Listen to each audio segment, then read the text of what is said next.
A colorful postcard highlights the beauty of Gateway City. It's a paradise of sun and sand, unaware that its peace is about to be shattered. Inside a nearby building, a news crew huddles on the floor in terror. What was that? Alan Fox asks as his colleague pushes a camera into his hands. We have to look. You first. You have the cameraman insists. Outside, the sky is clear, but a massive, inverted stone pyramid hangs silently over the coast. The live news ticker reads, Unknown object appears over Gateway City coast.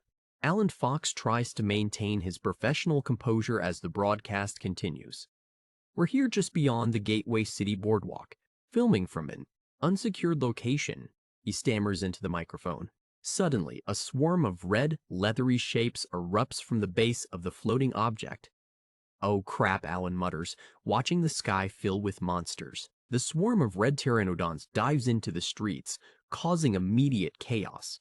A lone warrior on a skeletal winged horse slices through the air, their blade glowing with a strange light. The warrior kneels among the fallen monsters, her armor slick with red azure. Once upon a time, there was a princess, the narrator begins, and the princess had all the gifts any princess could hope to have. She stands tall against the horizon as the red swarm looms over the ocean. The narration lists her virtues, beauty, grace, compassion. She smears a handful of monster blood across her eyes like war paint. And kindness, the narrator adds with a heavy irony. A massive explosion of light clears the area as she unleashes her power. This is the wisdom and magic every princess needs, especially one raised in the depths of hell. Years ago, on the wild isle of Hell, the sorceress Circe picks through the rocky shore. Now I am prisoner of a solitary wasteland, she thinks. Never let it be said the gods do not have a sharp sense of humor. The sky opens as the god Apollo descends, cradling a bundle in his arms. Come forward, witch, he commands, handing her a baby. This is yours now. Apollo's voice booms as he delivers his decree. This baby is Diana, princess of Themyscira. She is the last of the Amazons, he says before shouting. From here forth the word Amazon is banned.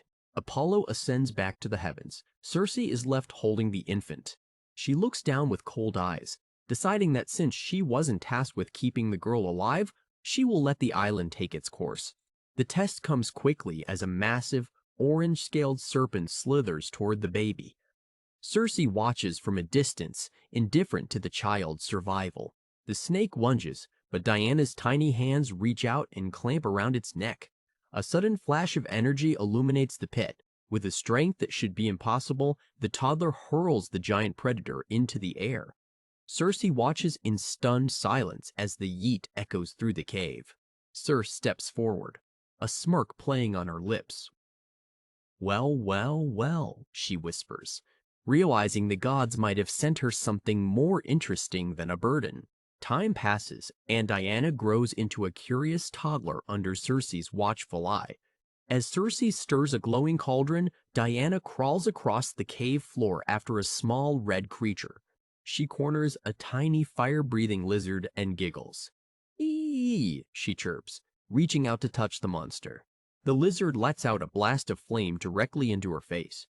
The heat is intense enough to melt stone, but Diana doesn't even flinch. She grabs the lizard by its throat, her eyes narrowing as she mimics its hiss. Whoa! Bah! She yells back at the tiny beast. She pulls the lizard close to her face, lecturing it like a naughty pet. No, she tells it firmly. The lizard goes still, staring into the girl's eyes with ancient fear. Diana looks at it with something bordering on love. She gives the lizard a soft kiss on its head. A smack sound resonates as the monster finds itself suddenly tamed. Circe watches the scene with a mix of pride and concern. She knows the girl will have to learn the hard way that not everything in hell can be kissed into submission. Many things tried to kill Diana on the Wild Isle, but there was no overwhelming force sent to destroy her. She was simply too strong for the island's average predators. She grows. Diana develops a quality that softens even the most treacherous beasts. She walks among the monsters as their queen, not their prey. Demons and lost souls begin to drift toward her, drawn to the strange light she carries in the darkness. Look, Ah, she cheers, playing with spirits in the cave. Circe watches Diana sleep, the sorceress's cold heart finally beginning to thaw. Raising a child is how you fall in love, she thinks to herself. Now a young woman, Diana stands by her mother's cauldron. This boy is hurting this time. I don't like it, she says, gesturing to a withered tree. That's part of the lesson, Diana, Circe replies. They work together to mend the broken things of the island. It just looks dead, darling. Circe says softly. We can get it back. It just needs love and magic. Transitions are seamless as Diana grows into her power, her hair lengthening and her muscles hardening from a life of survival. Circe watches her, knowing their time together is drawing to a close. By the fire, Diana asks the question she's held for years. Mother, there's a word. Amazon? She asks. Do you know this word? Circe hesitates before answering. It's real if you say it. Diana practices her combat against a massive flaming hellhound, her movements a dance of death. Hecate, be reasonable. You don't have to die today, she shouts mid-swing. Red magic flares as the beast is subdued. Diana's training has made her something more than human and more than a god. She checks on Circe after the skirmish. Are you all right, mother? She asks. Yes, Circe replies, looking at the fallen creature. Where did it come from? Diana sits alone, contemplating her future. Raising a child is how you fall in love, the narration repeats, but letting them go is how you prove your love. Back in the present, Diana walks through the carnage on the Gateway City beach. Her skeletal horse snorts beside her as she surveys the fallen red monsters. Pegasus, the perimeter, she commands. She approaches a soldier who is frozen in shock. Are you in charge here, soldier? She asks with a voice like steel. The man stammers. Diana stares at him, her eyes glowing with an inner fire. You should evacuate all civilians within a mile, she warns. They are not dead, they are only stunned, and they're not what's coming. The soldier looks up at the warrior woman, realizing she is his only hope. Where is your superior? Diana asks, her patience thinning. She turns her head slightly as the sand behind her begins to churn. A massive red shape rises from the earth, casting a shadow over the entire beach. The Harbinger Prime towers over Diana, its multiple eyes glowing with malice. You are not welcome, Harbinger Prime, Diana says, drawing her massive sword. This world is protected. She doesn't look back as she gives the soldier one final order. Run, she commands. The military stands back, watching as this lone woman faces a god-sized nightmare. We are out of time, Diana calls out. Evacuate your civilians and bring your army. The monster's mouth unhinges, revealing rows of jagged teeth. It lunges to bite her in half, but Diana catches its jaws with her bare hands, the force of the impact cracking the ground beneath her. She grinds her teeth, pushing back against the impossible weight. Hold. You can do it. Just hold. Pegasus, she screams to her steed. Pegasus leaps into the fray, breathing a torrent of green hellfire into the monster's eyes. Diana uses the distraction to launch herself into the air, her fist glowing with concentrated magic as she strikes the beast's chest. The Harbinger Prime reels back, its roar shaking the nearby skyscrapers. Harbingers rise, sow chaos and prepare the way. The monster bellows, summoning more of the red swarm. Diana is caught in a barrage of energy beams, each one hitting like a freight train. She is thrown through building after building, but she refuses to stay down. She uses her bracers to deflect a finishing blow, the resulting shockwave shattering every window on the block. Again you stand? We are not amused, the monster snarls. The Harbinger Prime leans in close, its breath smelling of ozone and death. We warned you, it whispers through a mouth that shouldn't be able to speak. A massive beam of light erupts from the monster's face, burying Diana under tons of sand and debris. The soldier watches from a distance, certain that no one could survive that. The sand settles slowly as a series of small explosions ripple across the beach. The air is thick with the sound of the swarms screeching.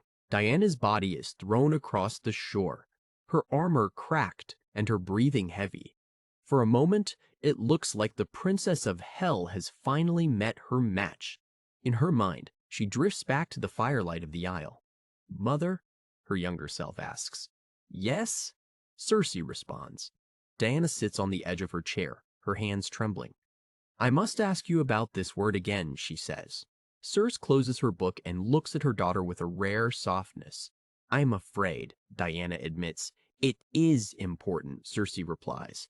Circe leans forward, taking Diana's hands. You're not afraid of a word.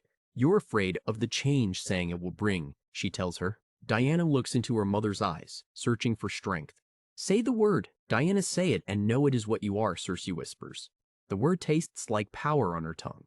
Amazon, she says, and the world seems to tilt on its axis. In the present, Diana's eyes snap open.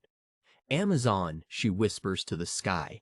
She stands up slowly, her body radiating a crimson aura that pushes back the shadows. What does it mean, Mother? Her past self asks as the warrior rises. Circe's tears fall as she watches her daughter transform.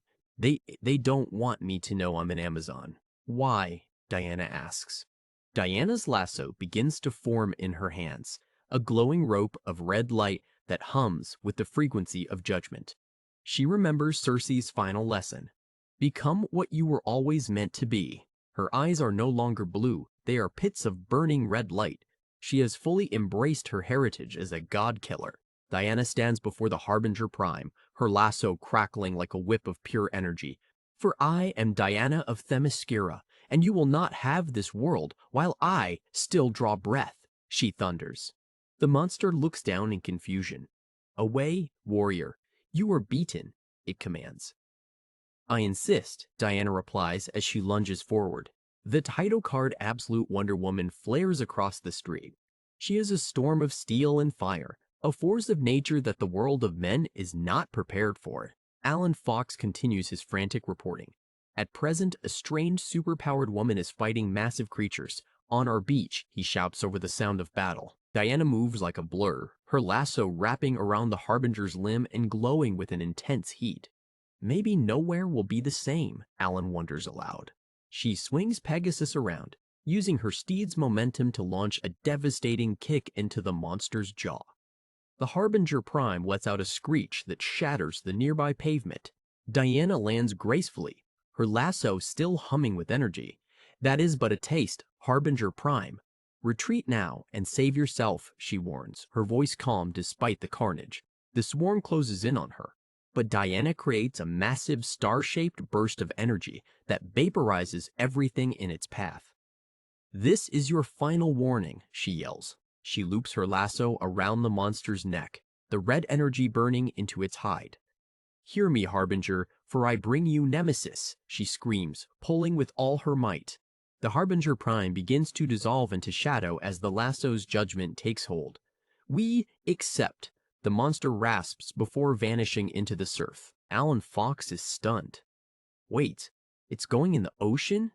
He asks his cameraman. The threat has retreated, but the mystery only deepens. Diana walks alone through the smoke on the beach. A voice from the fog calls out her name. Diana, it asks, sounding like a ghost from another life. A man in a worn-use Air Force uniform steps into the light. Diana's eyes widen in recognition. It's a face she never expected to see again. They stand several feet apart, the ruins of the boardwalk behind them. The warrior woman and the pilot separated by time and world. She breathes out his name as if it were a prayer. Steve, she says softly. The scene shifts to a flashback on the Wild Isle beach. A younger Diana stands over a crashed plane, its pilot lying unconscious on the sand. Hello? Can you hear me? She asks. Steve Trevor coughs, waking up in a strange land. Please tell them I'm sorry, he gasps out. Diana looks at him with intense curiosity. Can you understand me? She asks. She gets closer, inspecting this strange man from the world above. Who are you? Where did you come from? She asks. But before he can answer, the ground shakes. A massive red tentacle surges out of the water, dragging Steve back toward the depths. No! Diana screams, diving into the waves after him. She swims through the dark, fighting the ocean's pull and the monster's grip. She emerges from the water carrying Steve in her arms, her strength once again proving to be his salvation. She brings him into the warmth of her home. Mother, bring the Cerberus fur. It's the warmest, she shouts. Circe looks on with skepticism. What in Hecat's name? Circe helps her tend to the pilot. You can't just fight the Hydra so casually, Diana, she scolds. I didn't fight it so much as take him back, Diana retorts.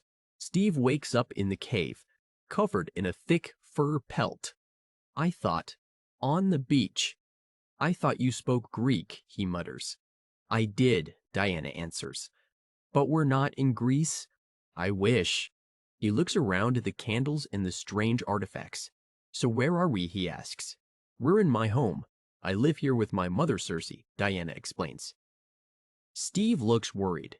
I'm dead? Not exactly. He sits up, his head spinning. You're in the underworld, Diana tells him calmly. Steve's eyes bug out. Underworld? Hell? Essentially, yes. Later, they share a quiet meal. Steve has recovered enough to be polite. Ma'am, I apologize for my behavior, but thank you for taking me into your home, he says to Circe. My name is Steve Trevor. Diana and Steve walk along the shore later that evening. I wouldn't throw them just there, Steve, she warns as he skips stones. The Hydra is probably still around. Steve looks out at the dark water, finally seeing the danger. They talk about their worlds, finding common ground despite their origins. I just thought you were a good man, Diana, Steve says. Thank you for saving me. Twice. You're welcome, she replies with a small smile. In the present day, Diana and Steve embrace on the Gateway City beach. The smoke is still thick, but for a moment, they're back on their island. They pull apart and Steve looks at her with admiration. I hoped I would see you, but I never dreamt it would be today, he says. What are you doing here? Diana looks at her skeletal steed as it waits patiently. Saving the day, she says simply.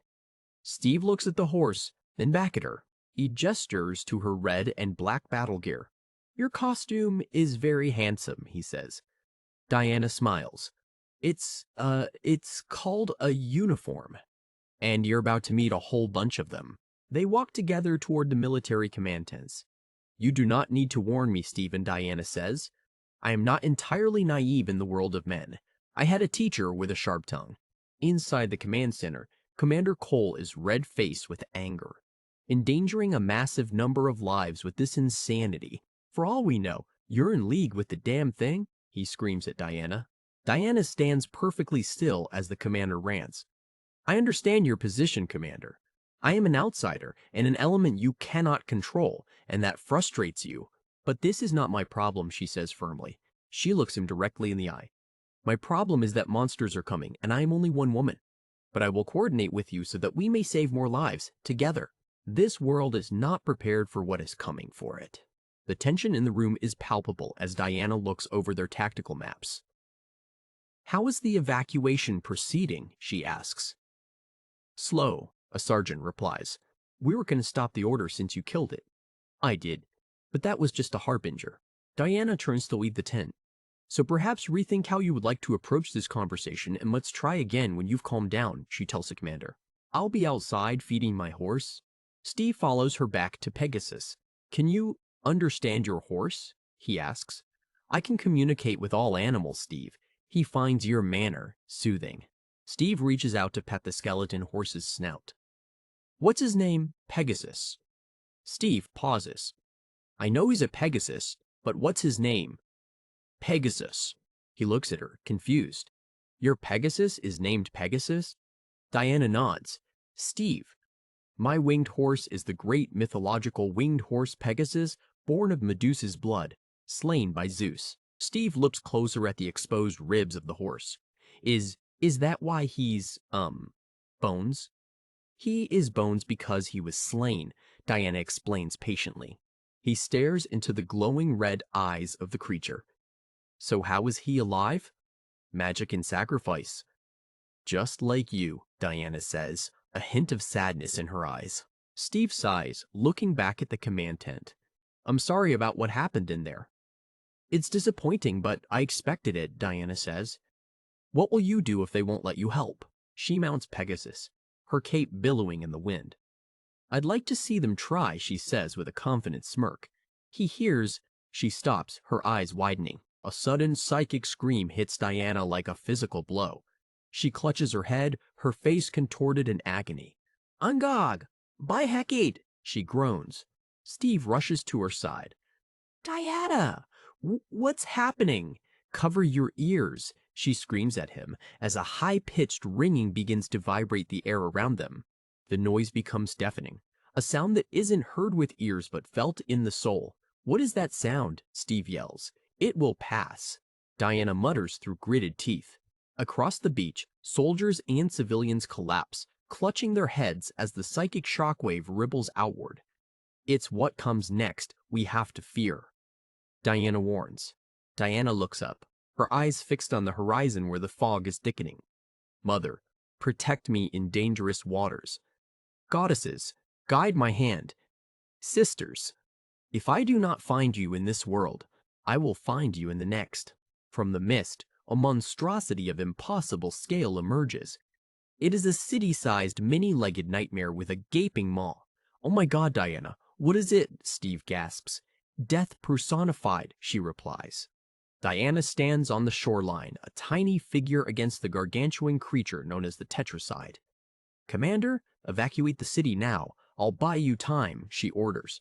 The real war for Gateway City has only just begun. She stands as a sentinel of a different age, the absolute Wonder Woman, whose skin etched with the stories of a war that never ended.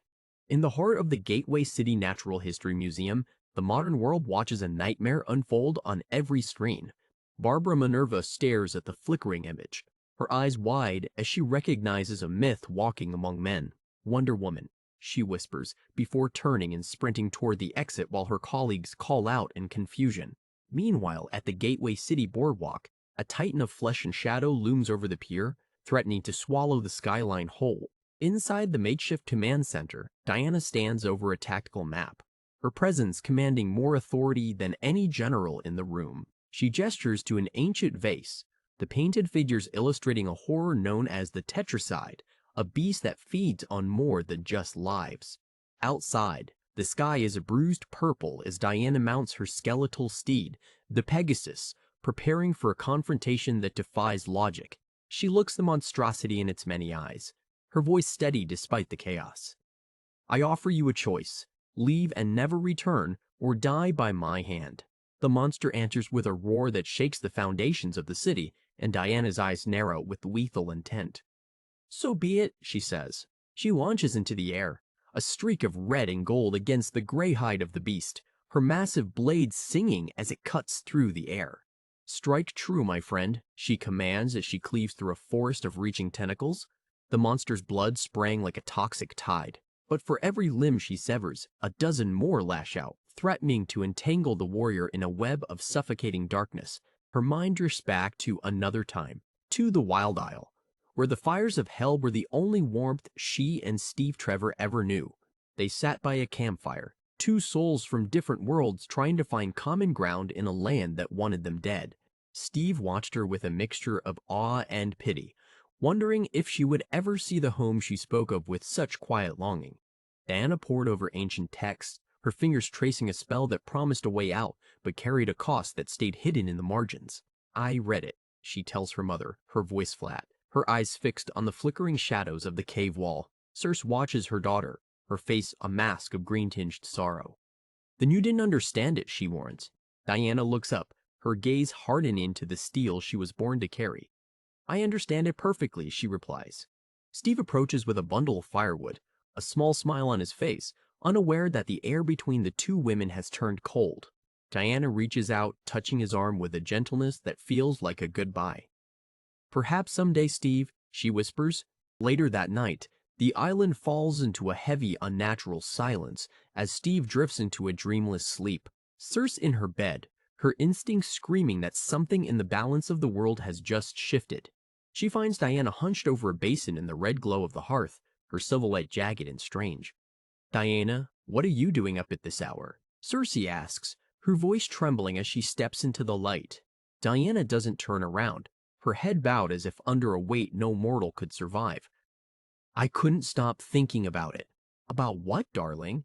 Circe asks, reaching out to touch her daughter's shoulder, dread pooling in her stomach. Diana looks at the fire, her eyes reflecting the embers. If I am to be a savior of humanity, I cannot fail in my first mission. Mission, Cersei repeats, the word feeling like a curse in the quiet of the cave. Diana's voice drops to a whisper. One good man is all it takes to save the world. He wasn't a gift, Mother. He was a test. She reveals the truth beneath the cloak of sacrifice made in blood and bone to power the magic that would send Steve home. Cersei gasps, her hands flying to her mouth as she sees what Diana has done to herself in the name of a world she's never seen. Through the green haze of a scrying pool, the full weight of Diana's destiny begins to take shape. Steve watches from the shore, a man reborn through a miracle he can barely comprehend, staring out at the horizon she paved with her own pain. Cersei stands beside him, her heart breaking for the daughter who gave up her own strength to give a stranger a second chance. Back in the present, the Tetraside's tentacles tighten around Diana, its crushing grip threatening to finish what the island started. She breaks free, with a burst of divine fury, her movements slightly hampered by the cold steel of her prosthetic arm. Steve Trevor, now a man of rank and years, rushes to her side as she catches her breath amidst the wreckage. Are you okay? Yes, his eyes fixed on the mechanical limb. It took your arm. Diana looks at him, her expression unreadable. I lost my arm long ago, Steve. In its place is a magic my mother and I made. She clicks the gears of her gauntlet into place, the sound sharp and final. But to win today, I need more than just steel. Steve bows his head, the weight of a lifelong debt pressing down on him in the heat of the battle. They stand surrounded by soldiers, a reunion occurring in the one place they are most likely to die. I believe I called it a warrior's arm, Diana says softly, looking at the mechanical hand that has served her for decades. Steve looks up, his blue eyes searching hers. I think I got closer. You gave them a hero's arm. Diana shakes her head, her focus returning to the looming shadow outside. It will all be for naught if you die on this beach today. Please, listen to me and go. Suddenly, a figure crashes into the alleyway behind them. Barbara Minerva, breathless and desperate to reach the one person who can explain the madness. Diana catches her before she can fall, her grip firm and grounding. Miss, you shouldn't be here. It's too late for you to run. High above the city, the Tetraside prepares its final assault, its hide absorbing the military's fire as if it were nothing but rain. Diana watches from a rooftop, her hand hovering over a glowing green orb, her mind racing through the limited options left to her. A news crew captures her from a distance, her silhouette a lone beacon of hope against the scale of the impending disaster. She kneels, her fingers tracing a circle of shimmering light onto the concrete of the helipad. The cameraman zooms in, his hands shaking as he films a goddess performing a ritual on live television. Diana looks directly into the lens, her gaze piercing through every television screen in Gateway City. Magic is sacred, and not everyone has earned the responsibility to wield it. Hello, Gateway City, she begins, her voice calm and melodic, cutting through the panic like a blade. My name is Diana. She explains the nature of the beast, the sound that will soon compel every citizen to march into their own destruction. The news anchor stares at the monitor, his mouth agape as he realizes the sheer scale of the horror she is describing. Diana's eyes soften for a brief moment. To save you from this fate, I am going to briefly make all of you deaf, the entire city. She raises her hand over the glowing orb, a final warning to the people she has sworn to protect. Kindness and compassion are all that will save us now. With a single, decisive blow, she smashes the artifact, a shockwave of emerald light erupting from the rooftop and washing over the city. The world goes silent. The roar of the monster and the screams of the dying vanished in an instant of magical silence. Across town, in a darkened office, the broadcast continues to play on a loop, a silent guardian over a terrified populace. A hand scribbles a message on a clipboard, the silence making every scratch of the pen feel like a thunderclap. Etta Candy reads the note, her face pale as she looks at her sister, Gia. She's coming here, she signs, her hands moving with frantic speed. Gia looks toward the door, her eyes wide with a mixture of fear and reverence as the latch begins to turn. The shop is a sanctuary of herbs and ancient relics, a place where the old ways are still whispered in the dark. Etta and Gia embrace, seeking comfort in the only thing the monster can't take away, their bond as sisters. The door swings open, and Diana stands there with Steve Trevor, her armor charred but her spirit unbroken. Hey, Etta, can we come in? The small shop becomes the center of the world as the warrior princess and the soldiers step into the dim light of the occult bookstore. Steve looks around, his military training clashing with the rows of crystal balls and dried herbs. Diana asked me if I knew any witches. I said I did. Gia stares at the mechanical arm, her fingers twitching as she senses the deep ancient magic vibrating within the metal. Diana moves to the counter, her presence filling the room. Fear not, Gia, I come seeking only some ingredients, no more. She begins to list items that sound like a recipe for a miracle or a disaster. I used the last of some things for the spell to deafen the city. Gia listens, her eyes widening. To fight this creature, I really do need my arm back. The prosthetic is a powerful weapon, but it is no match for what it replaces.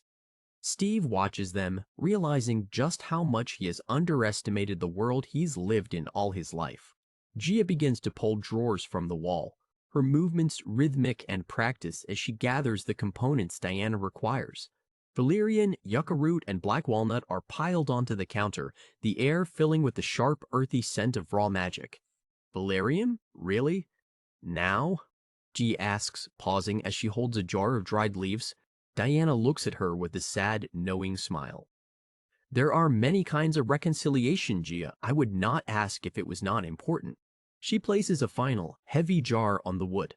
I need hemlock, morning glory, and datura. All the poisons of the earth to heal a goddess. Gia reaches into a hidden compartment, her gloved hands careful as she retrieves the most dangerous of her stock. Diana watches her, a look of genuine respect on her face. Gia, thank you. You are quite the witch. Gia blushes, her focus returning to the task at hand. Now, do you have anywhere that isn't this lovely shop? Because there will be quite a lot of blood. They retreat to a back room. The air is thick with tension as Diana prepares to endure a ritual that would kill any mortal 10 times over. The ritual begins. The boundaries between the present and the past start to dissolve, the red light of the hearth once again filling her vision. Circe's voice echoes through the ages, a haunting reminder of the choice that defined a daughter and destroyed a mother. High above the wild isle, a vision of Hecate descends, a multi-armed titan of pure light and terrifying divinity. The goddess speaks in a voice that sounds like 1,000 bells. Look upon me, Circe, and know you are blessed. This child would change the world. The visions came more frequently after that, flashes of a future where Diana would suffer and bleed, but always persevere. Back in Gateway City, Diana awakens from the trance, her skin glowing with the new, terrifying intensity as the ritual concludes. She stands tall, her arm restored and her strength returned tenfold. The magical gauntlet now fused to her very being. She wipes the blood from her face with a rag, her eyes fixed on the door. Thank you, my friends. My strength is fully returned. Edda watches her with awe, realizing that the woman standing before her is no longer just a hero. She's a force of nature. Diana pauses at the threshold, the silence of the city outside a heavy weight against her ears. The spell will dissipate soon. The tetracide will seek out the people. She looks back at the sisters, a final, soft moment of humanity before the storm. I hope to see you all again. She steps out into the night, the orange glow of the burning pier reflecting in her eyes. By Hecate, no, she whispers, seeing the beast's next move. The tetracide has turned away from the water, its massive tentacles reaching for the skyscrapers where the people hide in silence.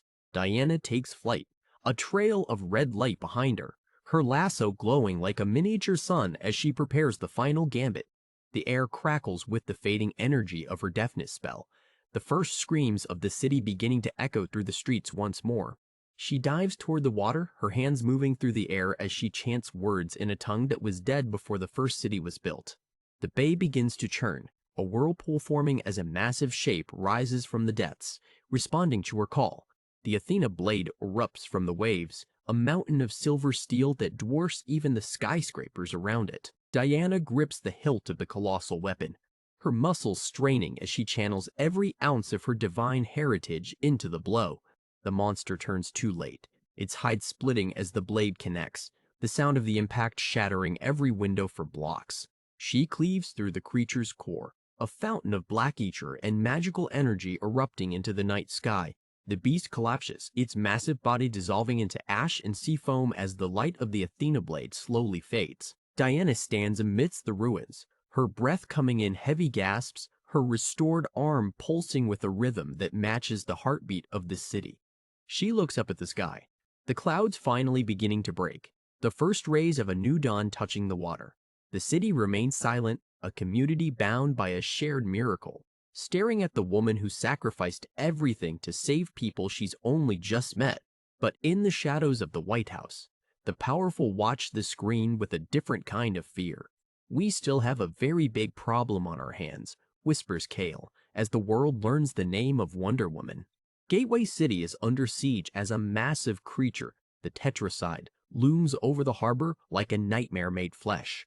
A news ticker identifies the warrior fighting it as a mysterious Wonder Woman, but she's far more than just a hero. She's a force of nature. High above the writhing mass of tentacles, the warrior floats, surrounded by a ring of spectral glowing blades that hum with divine energy. She reaches out, plucking a massive blocky sword from the air as she prepares her next strike. "Hello, my friend. Thank you," she whispers to the cold steel. Blood and ichor stain her face as she narrows her glowing red eyes, assessing the damage. "I doubt the injury will be enough to get it to retreat, but," she starts to say, her voice grim.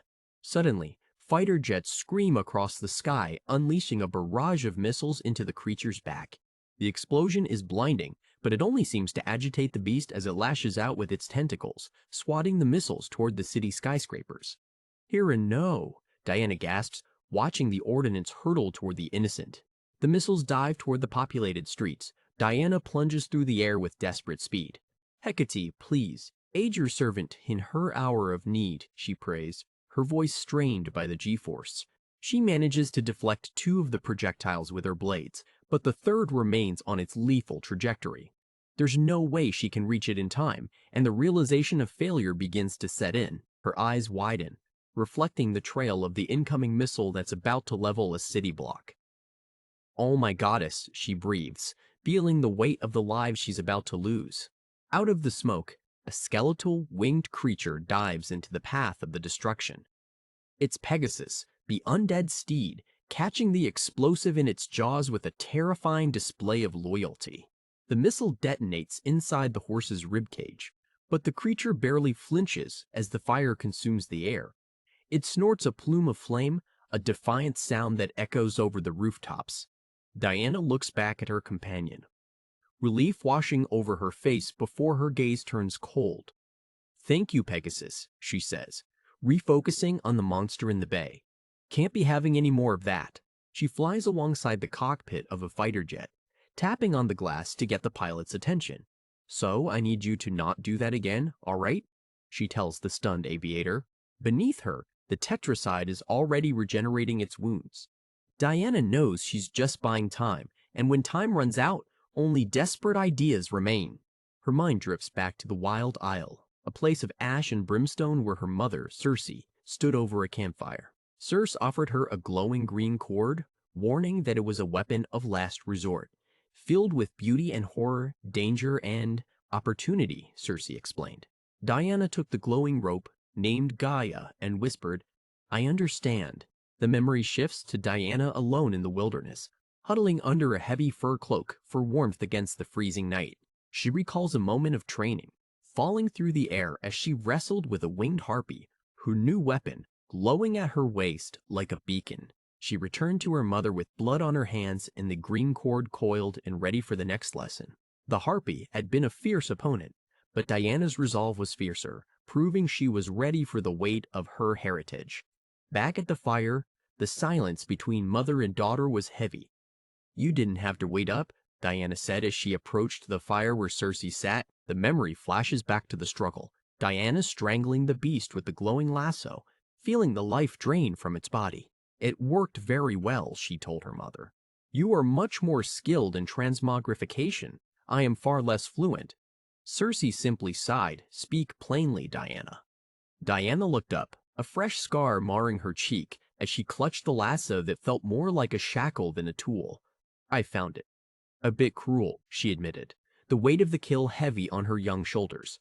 Circe stood tall, her red fur cloak billowing in the wind of the wild isle. "Diana, not everything you meet will decide to be your best friend," she lectured.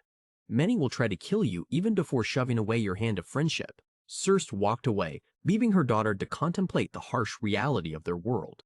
Diana realized her mother either couldn't see the cruelty in it or she simply didn't care. Suddenly, a presence materialized in the smoke, a towering, multi-armed goddess of light and shadow. It was Hecate. "You're right," the goddess whispered. Diana looked up in shock, asking, "About which?" Hecate knelt, her many hands weaving through the air as she spoke to the princess. She suggested that perhaps Circe didn't lack empathy, but simply knew how to weigh things appropriately. Diana doubted herself, wondering if her mother had turned her into a cruel weapon for a future she couldn't yet see. Hecate clarified that Circe didn't know the future, but she saw parts of it, and those parts required Diana to be strong. Diana confessed that she trusted her mother implicitly, but the weapon made her question everything. Hecate warned her that she was too trusting, a trait that could lead to her downfall. The goddess revealed that the lasso was an extension of Circe herself, made with love, pain, fire, and blood. "It was you that made her believe in transformation," Hecate said, her glowing eyes fixed on the girl. Later that night, Diana found her mother in their library, seeking forgiveness for her doubts. Circe assured her there was nothing to forgive, but Diana insisted. "You are so powerful. The greatest sorceress to ever live," Diana said, leaning her head against her mother's knee. She asked Circe to teach her master the lasso to see through other eyes and to finally understand the scope of her destiny. Back in the present, Diana floats over the harbor of Gateway City, the glowing lasso of geisha humming in her hands. "Ah, mother, you are always right," she muses, her heart heavy with the choice she must make. She realizes the solution to the tetracide is treacherous, requiring focus that might leave her with no way back. The creature roared below, sound being its primary weapon and defense. Diana knows she needs a form that has no natural enemies to end this once and for all. Pegasus flies overhead, and the sight of the skeletal horse gives her the final piece of the puzzle. "Oh, Pegasus!" "Of course," she says, her voice steady. It was in front of her all the time. The answer wasn't in her strength, but in embracing a curse. She begins to coil the glowing rope around her arm, her voice taking on a hollow, ritualistic tone. "I am become her, she who is both terrible and tragic." The green energy snakes up her skin, binding her in a living hell for the sake of a greater good. "Forever entwined in injustice, this mantle must I accept today," she whispers. She pulls the rope tight, her eyes beginning to glow with a blinding white light. "Diana, daughter of Circe, mother, please do not forget me." For now, her skin turns to scales, and her scream transitions into a guttural, inhuman hiss that rattles the air. Her hair begins to writhe and thicken as she sheds her humanity. "For now, I am become doom," she declares, her form twisting. The transformation is complete. Standing where Wonderwoman once was is a towering gorgon with a nest of vipers for hair. "I am Medusa," she declares, her voice a chorus of serpents. "And none that see my face shall live." Inside a nearby safe house, Steve Trevor and his team stare at a laptop screen in stunned silence. "Holy number dollars! At percent! What happened to her?" one of them gasps. Etta Candy leans in, recognizing the myth. She's Medusa. Somehow she's made herself Medusa. Etta begins to explain the tragic history of the priestess who was cursed by Athena after being violated by Poseidon in her temple. That's horrible," one of the agents whispers as they look at the map of the city, feeling the weight of the legend. Etta notes that the stories of the gods are often contradictory, but the power of the curse remains the same. "Medusa's actual curse wasn't the transformation," she adds. On the screen, the Medusa Diana stares directly into the many eyes of the tetracide. The monster lets out a final, piercing screech as its flesh begins to crack and turn gray. The curse of the Gorgon is absolute. All who look into her eyes are turned to stone. The massive creature is now a frozen monument in the bay, but the team's relief is short-lived. Etta stares at the screen, her voice trembling.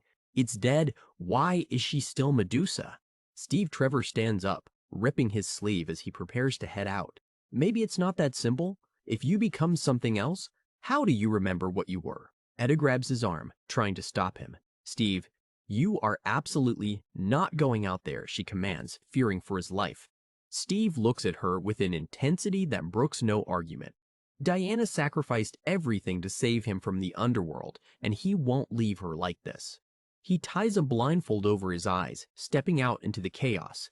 It's probably our best chance, he says.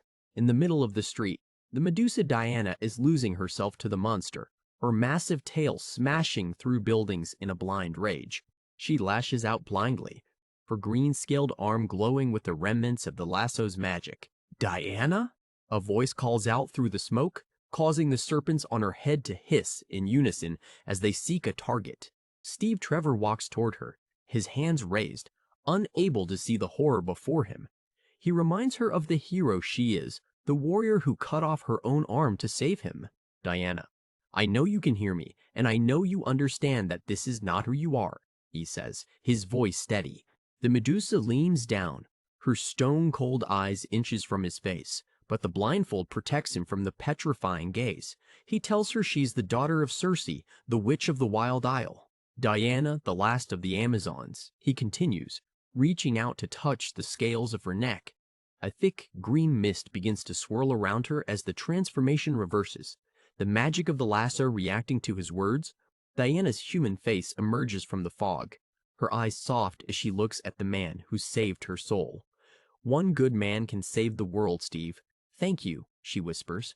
She pulls him into a tight embrace, the green smoke dissipating into the rainy city air as the monster fades away. Steve looks out at the statue in the bay, asking if it's finally over. Diana stands by his side, her eyes fixed on the horizon. Almost. Unlike everything else, however, I think this part will be most satisfying. Moments later, Diana flies into the air, unleashing a sonic pulse that shatters the petrified tetracide into a million pieces. She acknowledges that Medusa's story was a horror, but today, that cruelty saved them all. Steve and Etta join her as she pets the skeletal head of Pegasus, grateful for the victory and the lessons learned from the gods. Diana tells them that hate and fear drive people to their worst versions, and they must always strive to be better. Steve asks if she's leaving, and she looks at the portal opening in the ground. Oh, there's much to be done, she starts. But suddenly, a massive ghostly hand reaches out from the crater, pulling her back toward her destiny.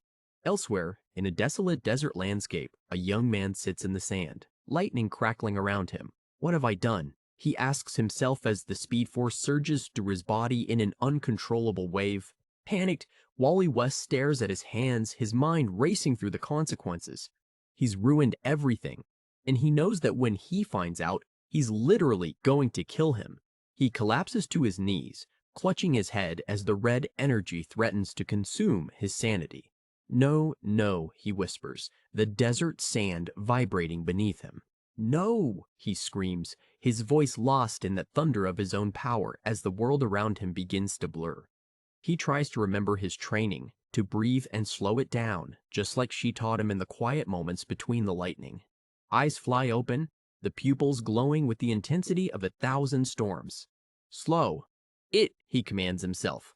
The scene shifts to 2 days ago, Wally standing on rain-slick train tracks, looking lost and alone in the deluge. He stammers. A reflection in a puddle stares back at him, a reminder of the identity he's trying to keep. You know who you are. You're Wally West, the narrator confirms as the lightning fades into the rain. In the gloomy depths of the underworld, Diana stands before a throne. Except I did, she says, her voice echoing in the cold chamber. A glowing blue figure, the god Hades, leans forward. Yes, you did, and we'll be getting to how you did that in short order. But first, Hades looks down at her, his eyes narrowed with divine suspicion. Why did you not remove her weapons? He asks his cowering guards. A small spectral imp cowers nearby. She had none, sire, it squeaks. Hades scoffs. Nearly everything she's wearing is a weapon, you fool. He turns his burning gaze back to the warrior princess. Disarm yourself, princess. Diana reaches for her tiara, a slight smirk playing on her lips. I am surprised, sire. You are a god, and yet you fear my weapons? She begins to strip away her armor, dropping the heavy plates onto the stone floor with a resounding thud. Curiosity rules this more than fear, I'd say, Hades counters. She unbuckles her greaves, her movements deliberate and mocking. I wonder if that is what the stories will say, she muses. Hades watches her closely, his spectral form flickering with annoyance. I see you, but hear your mother's tongue. Unfortunate. She holds up her heavy boots, looking directly at the god. May I keep my boots, sire? Hades waves a hand dismissively, wanting to get to the truth. You may, if only to speed things up. Diana stands before him, stripped of her armor and primary weapons, wearing only her red tunics. Better? She asks, spreading her arms wide in mock vulnerability. Hades isn't fooled by the display. He looks at a small bag at her feet. Do you think I can't smell an enchanted pouch? Empty it. Diana kneels, pulling out a glowing sword. I never imagined you as a fan of cartoons, sire, she says. Hades retorts that Circe sharpened her tongue too far. Perhaps it was also sharpened by circumstance, she offers. The god's eyes flare with blue fire. My statement stands, he says, his voice like grinding ice. Diana empties the pouch. 3 glowing lassos, green, blue, and red, spilling onto the floor next to her massive blade. Hades eyes them with greed and suspicion. Just what every growing girl needs, I see.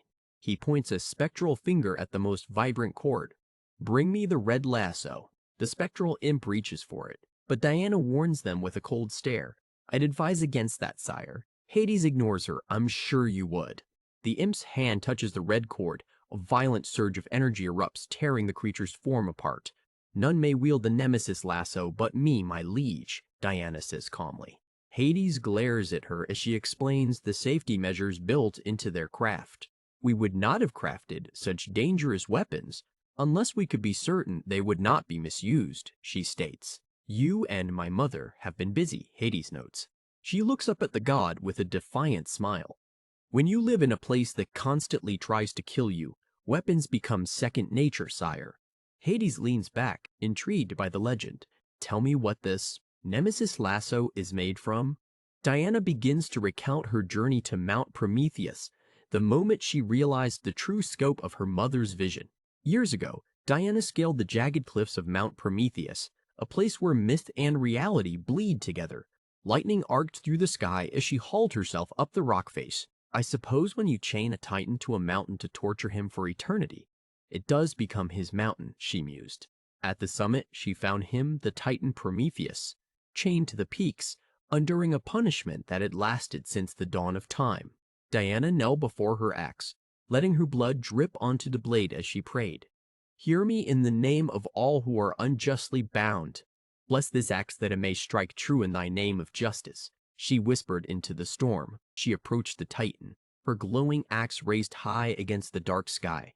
I ask your forgiveness, Lord Prometheus. With a powerful swing, she struck the chains. The metal shattered with a deafening clang, the sound of freedom echoing across the mountain range. Prometheus exhaled, the weight of ages lifting from his chest. Diana admitted she didn't have the power to free him permanently, but hoped a respite would be welcome. The titan looked at her with weary, ancient eyes. It is indeed, princess, he said, his voice a low rumble. A screech rang out from the heavens as the eagle that fed on Prometheus's liver circled back. Diana looked up, undaunted. Hello, sister. The massive bird landed on her arm. Diana spoke to it with gentle authority, asking it to stop its grim feast. I know, but even gods are sometimes wrong. Do you not also find that to be true? The eagle bowed its head, accepting her friendship. Diana thanked her sister, asking her to pass the message of their friendship to the other birds of the sky. The eagle took flight, soaring into the stormy clouds as the titan watched the bird leave his side for the first time in millennia. Prometheus warned her that Zeus's decrees were not easily ignored. Again, I apologize for my limitations, Diana said, looking at the titan's sorrowful face. He offered her a drink from his flask, noting that she was truly her mother's daughter. Circe has always been clever, and I am even happier to see that her daughter is much the same. Diana drank deeply, then looked up at him with a serious expression. Thank you, Lord Prometheus. You honor me with your words, but my presence here is not unselfish. She knelt again, offering a pledge to use his gift only for good. She asked for a boon, a vial of his blood to power a weapon of fire and justice. Well, let us see, princess. Ask for your boon. Prometheus reached down, his massive hand hovering over her. Strike off the tip of my finger, so you may have my flesh and my blood for your weapons, he commanded. Diana hesitated, feeling unworthy of such a sacrifice. The Titan smiled, reminding her that he too could see the future. You have a dangerous path ahead, and I wish to aid you. Will you accept? Diana looked into his eyes and nodded. I will. Thank you. Prometheus told her to strike hard, to make certain the blood flew. She swung her axe, the blade biting into the Titan's flesh. Blood sprayed across the mountaintop, glowing with the fire of the gods. She collected the offering, blessing it in Hecate's name as the rain began to pour over the summit. Bless this offering of flesh and blood in Hecate's name. She filled the vial. She prayed that the blood of the god of fire would bring justice to a world in need. We thank you for your sacrifice. Prometheus looked at the blood on the ground. Diana, look, my last gift to you. Rise, great one. From the pool of Titan blood, a column of molten fire erupted from the earth, fueled by the memory of betrayal and the cry for justice. Out of the flames, Pegasus was reborn of her blood, a skeletal creature of shadow and fire. Rise up, Pegasus, and live again. Prometheus warned her that playing games with gods was dangerous, but he delighted in the defiance. He told her she and Pegasus would make a fine pair. I am forever in your debt, Lord Prometheus, Diana replied. She mounted the skeletal horse, galloping through the clouds. She realized that while gods were full of horrific surprises, they occasionally reminded you of their true potential, and her journey was only beginning. Back in the throne room of Hades, the god listens with a sneer. Ah, the arrogance of youth. It's almost charming, he says, his voice dripping with condescension. Hades notes that the lasso contains something else, something dark and venomous. Yes, basilisk, Diana confirms, her gaze unwavering. Hades is surprised she killed the last of its kind. He calls her savage for keeping its remains as a trophy. As a trophy? This seems a bit savage for all your talk of justice, princess. I do not kill for trophies, Diana clarifies. The basilisk's soul was soaked in the blood of the innocent. Hades simply scoffs, yes. Well, aren't we all? She reveals that Zeus had tasked the creature with killing her because he was angry she was still alive. It hunted her regularly on the Wild Isle. In a new memory, Diana stands at the entrance of the basilisk's lair. She had tracked it for days, waiting for the moment it laid its head down to rest so she could surprise it in its own home. She walked through the shallow water of the cave, her axe held loosely as she approached the sleeping monster. A look from the basilisk is lethal, she recalled. The giant serpent's eye opened, a slit of yellow doom. Diana knew that to look into its eyes was certain death, a fact she wasn't willing to test. To counter the beast, she used magic to blind herself before entering the cave. Her eyes turned a milky, sightless white, her other senses taking over. The basilisk hissed, its tongue flicking as it sensed her. Princess, it whispered. Diana realized that being unable to see was actually a strength in this fight. She charged through the water, her other senses guiding her toward the sound of the serpent's heavy breath. And it still had weaknesses to exploit. She reached into her pouch, pulling out a glowing orb of volatile liquid that hissed with magical potential. Knowing the creature was sensitive to smell, she manipulated the scent of the orb to overwhelm the beast's senses. And a witch who can blind herself is more than capable of manipulating a smell. She enhanced the odor 10,000-fold, a scent that would drive even the most sensible creature into a frenzy. The basilisk reared back, its jaw unhinging in a primal scream of agony. Of course, I had removed my own sense of smell before entering, Diana noted as she prepared her final strike. She dived toward the creature's open gullet, her axe leading the way with a roar of her own. A massive spray of blood coated the cave walls as she cut her way through the beast, ending its reign of terror forever. Standing over the severed head of the last basilisk, Diana offered a final prayer for its peace. Rest easy, basilisk. May you find the peace that eluded you in this world in your next one. Back in the present, Hades deduces the rest of the grim tale. And naturally, you and your mother harvested the body, the venom, all of it. Diana explains that a witch never lets anything go to waste a mark of respect and conservation. Hades mocks her, yes. I'm sure the basilisk appreciated your conservation. Hades stands up, his form glowing with dangerous energy. Well, this has all been very educational if theoretical. Diana is offended. Theoretical? You think I did not do these things? Chains erupt from the shadows, binding Diana where she stands. She looks up in horror as another set of chains drags her mother Circe into the light. Hades laughs as he secures his prize. No more smart remarks from that too-sharp tongue. We all have weaknesses, princess. Yours was quite easy to pinpoint. In a simpler time, a young Lyle Diana sat by the sea with her mother. Circe was trying to teach her a transmogrification spell. Just concentrate, Diana. This is your first transmogrification spell, and you must focus, she urged. Diana squeezed her eyes shut, her face contorting with the adorable effort of her first magic spell. She peeked with one eye, wondering if she'd done it right. Diana, what is that? Circe asked, her voice flat with disappointment. Instead of something useful, Diana had turned a monster into a colorful, singing bird. Yay! Look how happy he is, she cheered. Circe sighed.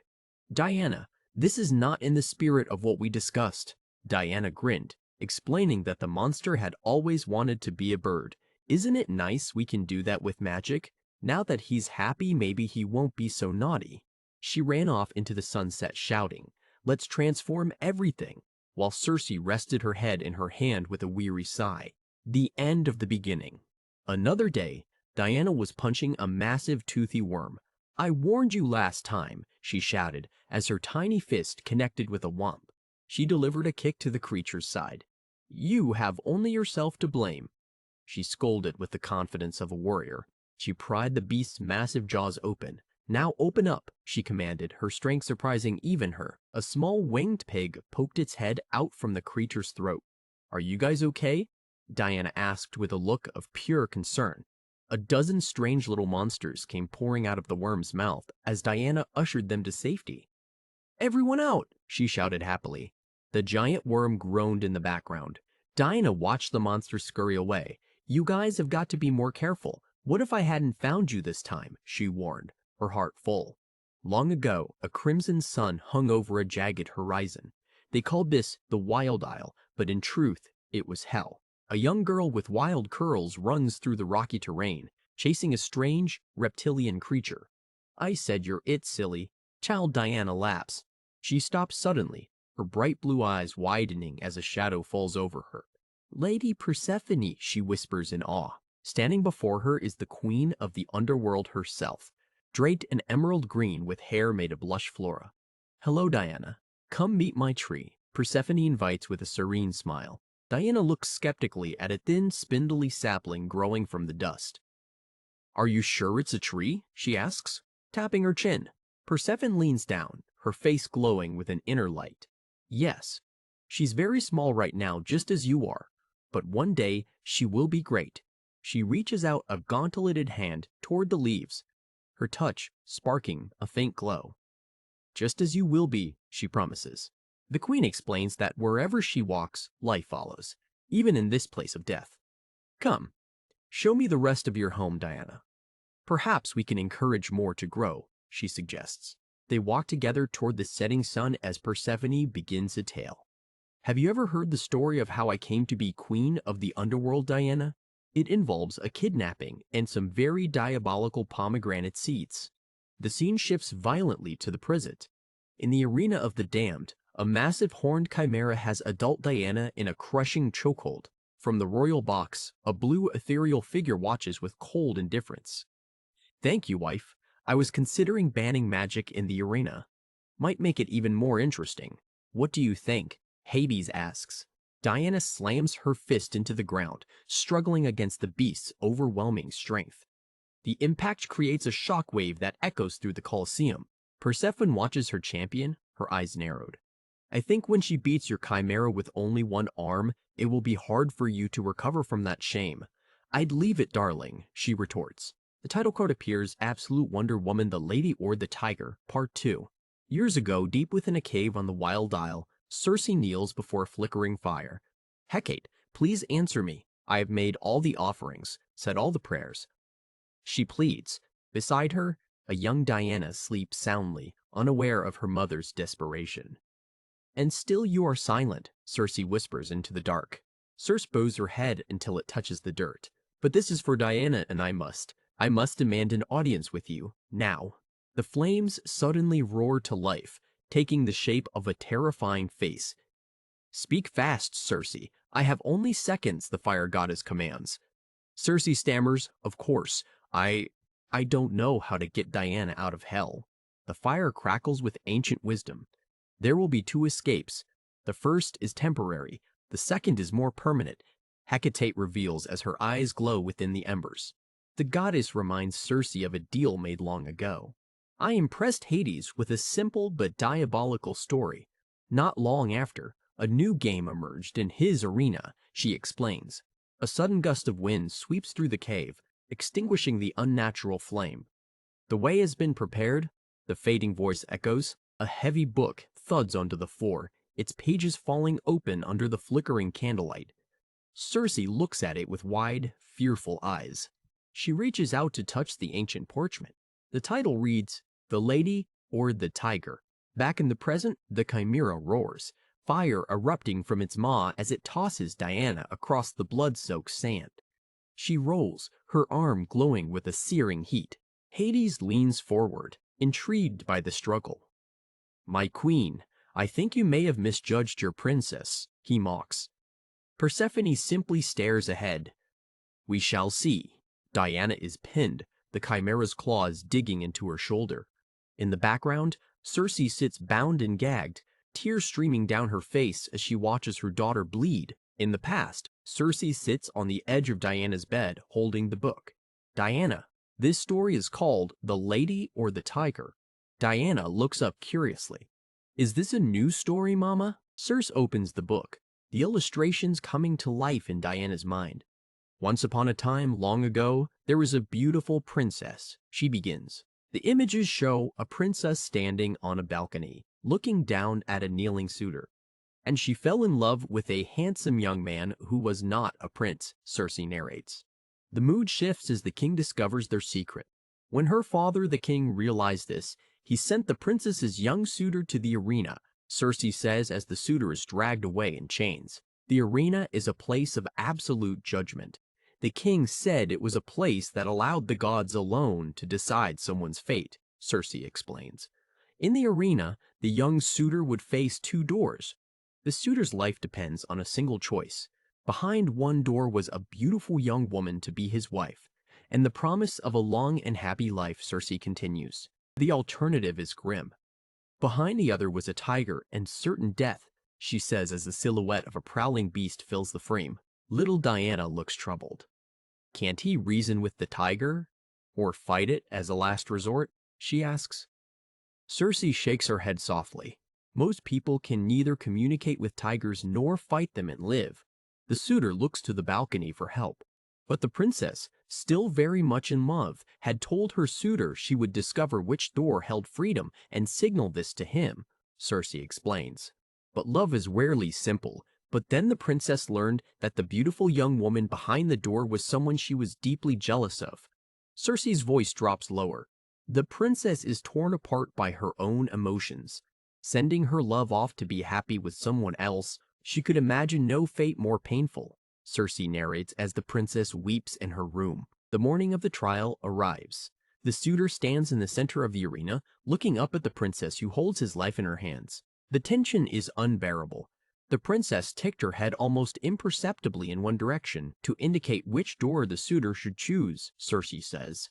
The suitor doesn't hesitate. He walks toward the door she pointed to, trusting her completely. Circe closes the book abruptly. The end. Diana's eyes go wide. Wait, what? That's the end? But we don't know what happened. Circe smiles sadly. That's the point, darling. Maybe we can read it again when you're older. Diana huffs and crosses her arms. I don't want to read it again. It's horrible. Back in the arena, Diana delivers a thunderous blow to the Chimera's face. The beast reels back, but the fight is far from over. Hades watches the violence with a sick grin. Tell me again, what is the point of the fighting, husband? Persephone asks. Well, you know how I like to see a good fight, he replies. Diana lands a powerful kick to the creature's midsection. Every movement she makes is a testament to the training she endured on the Wild Isle. Hades laughs as a limb is nearly torn from the beast. It's like appetizers. No need to fill up on them. There will be plenty of pain still to come in the main course, he promises. Another flashback, Circe is braiding Diana's hair by the fire. The princess ticked her head almost imperceptibly in one direction, she recites. Diana looks up, her face a mask of frustration. I still don't understand it, and so he did? That's it, she asks with a sigh. Circe continues to work on the braid. If the point is that the gods decide your fate, it doesn't make sense. Because it's not the gods, it's the princess who decides, she explains. Diana's perspective is clear. I don't like the princess. She's selfish. She doesn't love the suitor. She loves herself, she declares firmly. Circe pauses, looking at her daughter with pride. She should be better regardless of her choice. Even considering his death is beneath her, she says, testing Diana's conviction. In the arena, the Chimera lunges again. Diana catches its massive paw, her muscles straining as she holds back the beast's killing intent. She looks the monster in the eye, seeing only a creature enslaved to Hades' will. I am sorry, sister, Diana whispers, her voice full of genuine regret. Diana stands over the fallen beast, her hand outstretched. Yield and fight another day. Like many of us, your life was not your own. I take no pleasure in your pain, she says. But the Chimera cannot yield. It let out a final, agonizing roar, its body beginning to crumble as it refuses to surrender to its fate. Diana closes her eyes, a shadow crossing her face. I see, she says, the words heavy with the realization that some things cannot be changed by words alone. In the past, child Diana swings an axe, chopping wood with a focused intensity that mirrors her combat prowess in the arena. Suddenly she stops, her eyes glowing with an ancient celestial white. By Hecate, she whispers, feeling a surge of power she doesn't yet understand. Circe watches her from the shadows, her own eyes filled with a mixture of fear and hope. She knows the path Diana is walking. Adult Diana stands in the arena, the power of a goddess flowing through her veins. She looks up at the royals. I'm not the princess, she declares. The memory of the axe strike blends into her current stance. She is a warrior of her own making, no longer just a pupil in her mother's cave. Diana has the Chimera pinned, its throat in her grasp. She is beaten, Hades. Do not make me kill her, she shouts at the throne. Hades' blue face contorts with divine arrogance. Only one of you may leave the arena, princess, he sneers, his voice booming through the stadium. Diana's eyes burn with a holy fire. If you force me to kill her for sport, then you are not the god I thought you might be, and it will draw a fateful line between us, she warns. Hades' eyes flare white with rage. You say this to a god? You say this to the lord of the underworld? He bellows, his form expanding with energy. A sickening snap echoes through the arena as Diana delivers a merciful end to the Chimera. Rest easy in your next life, sister, she whispers. Diana kneels beside the fallen beast, her head bowed. The crowd is silent, the only sound the crackle of hellfire in the distance. Forgive me, she says. She begins a prayer, her voice steady despite the blood on her hands. Goddess Themis, if justice truly rules your mind and heart, lend me your strength and power now, she calls out. Diana stands, her eyes glowing with a terrifying red-orange intensity. Hades, you are no god, no lord, you are warden of a prison. Nothing more, she spits. Hades looks stunned, his divine eyes wide with shock. You dare, he shrieks, his ethereal form flickering with instability. Diana looks him dead in the eyes, her gaze piercing through his godly facade. I do, she replies, her voice ringing with the authority of true justice. She rises into the air, surrounded by a whirlwind of divine energy. You are but an errand boy, chained to this forsaken place by Zeus, she declares, her words striking like lightning. The royals cower as Diana's power threatens to tear the arena apart. Circe looks on from her chains, her eyes filled with awe. How is she this powerful? Hades stammers. Diana is a beacon of light in the darkness of hell. It is because keeping me here is unjust. It is shameful, and everyone who knows of it knows the truth of its injustice, she booms. She leans close to Hades, her face inches from his, and it demands a reckoning. But your reckoning is not today, Warden. No, your time will yet come, she promises. The goddess settles back to the ground. Hades points a trembling finger toward the exit. Pick a door, princess, so that I no longer have to look at your insolent face, he commands. But there's a final cruelty. But before you choose, your mother should know that should you find the door to your freedom, you will never be able to return to her. Hades sneers. The price of freedom is isolation. You will lose your daughter forever, Circe. Your wild isle will be the barren stone it was when you first arrived, the god declares. Circe looks up, her eyes brimming with tears behind her mask. The pain of the choice is written in every line of her face. She locks eyes with Diana, a silent communication passing between them. They both know what must be done, no matter the cost. Hades grows impatient. Make your choice, princess. The hour grows late, and I grow weary of your company, he says, unaware of the trap already set. Diana walks toward the massive stone doors, her steps heavy but purposeful. Behind one is death. Behind the other, a world she's never seen. She reaches out and pushes. The doors groan open with a deafening creak, revealing a blinding light that spills into the darkness of the underworld. Diana turns back to her mother for one final moment.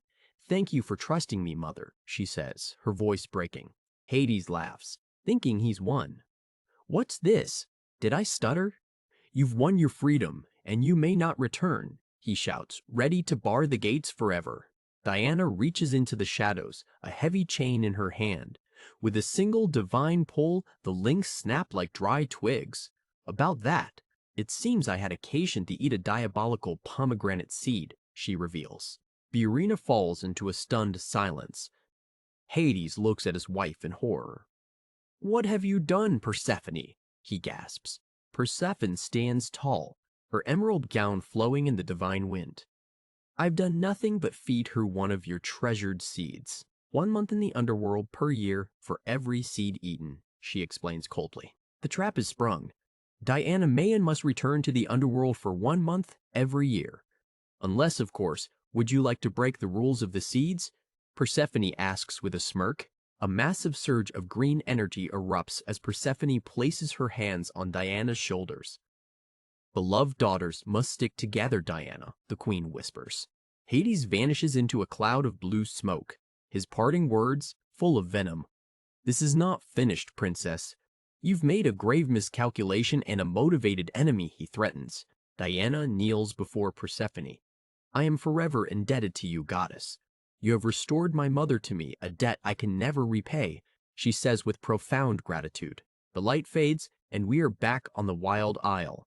Diana is flying now, soaring through the pink-tinged sky with a new sense of freedom. All this time, I thought I was teaching you, when really you were teaching me, she reflects. She carries Circe in her arms, both of them finally safe. It is poetic how they desired to punish me, and instead they gave me a mother that knew all the secrets of the world, Diana says. They land near a glowing portal. I cannot stay. If I touch the wild isle, I must stay for a month, Diana explains. I'll send you a message as soon as I build the Hieron in Gateway City. They share a final embrace. I fought the Tetracide, mother, Diana says, her face full of pride. And do you know how I won? Your lasso. It was the answer.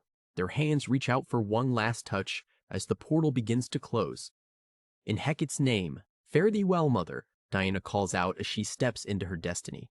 The story takes a lighter turn with Lilan Diana. A tiny Diana with four-length hair marches across the landscape, followed by a parade of bizarre monsters. She stops abruptly, letting out a heavy sigh as she leans on her staff. Crunch, the ground beneath her tiny feet protests. She turns to a large blue-scaled beast that is hovering over a smaller friend. No biting, friends. This is your last warning. I'm being very serious, she scolds. The beast looks down guiltily as the smaller creature is swallowed with a loud gulp. Diana just keeps walking, her hair trailing behind her. She stops again, pointing her staff at the beast's massive jaws. A gulp is close enough to a bite. Last warning, she says, her tiny face full of stern authority. The monster stops in its tracks, realizing it's in big trouble now. Diana continues her march through the strange, watercolor world. With a sudden pop, the beast's head shrinks until it's tiny and out of proportion with its massive body. Tiny Diana doesn't even look back. The monsters follow her, grumbling and complaining. Your head stays small until you can learn not to eat your friends. Those are the rules, Diana declares over her shoulder. In another short, little Diana runs happily through the woods, a tiny pink bat creature fluttering beside her. She looks overjoyed by her new find. She presents her new pet to a very stern-looking Circe. No, absolutely not. We are already full-on friends, her mother commands with her arms crossed. Diana puts on her best puppy dog eyes. But Mama she starts to plead, pointing at the fluttering creature. No, Circe repeats firmly. The tiny bat thing nuzzles against Diana's cheek, letting out a sad little squeak. Diana looks like her heart is about to break. I'm so sorry, she whispers. Tears well up in her eyes as she looks at the ground. I'll see you tomorrow, she promises the creature as it flies away. Circe throws her hands up in defeat, unable to handle the guilt. All right, you win, she shouts at the sky. Diana throws open the door to their home, the tiny bat in tow. Hey everyone, meet Francis, she cheers as a dozen other monsters rush to welcome the newcomer. Present day. Somewhere in the wilds of Gateway City, Diana sits cross-legged in a clearing surrounded by a massive gathering of birds and deer. She opens a leather roll containing various surgical and alchemical tools. Hello, my darling, are you next? She asks a small pigeon perched on her finger. She gently handles a bird with a damaged leg. You're so lovely. Do you know I've never seen anything like you before in my life? She says with genuine wonder. A crow caws nearby, sounding jealous.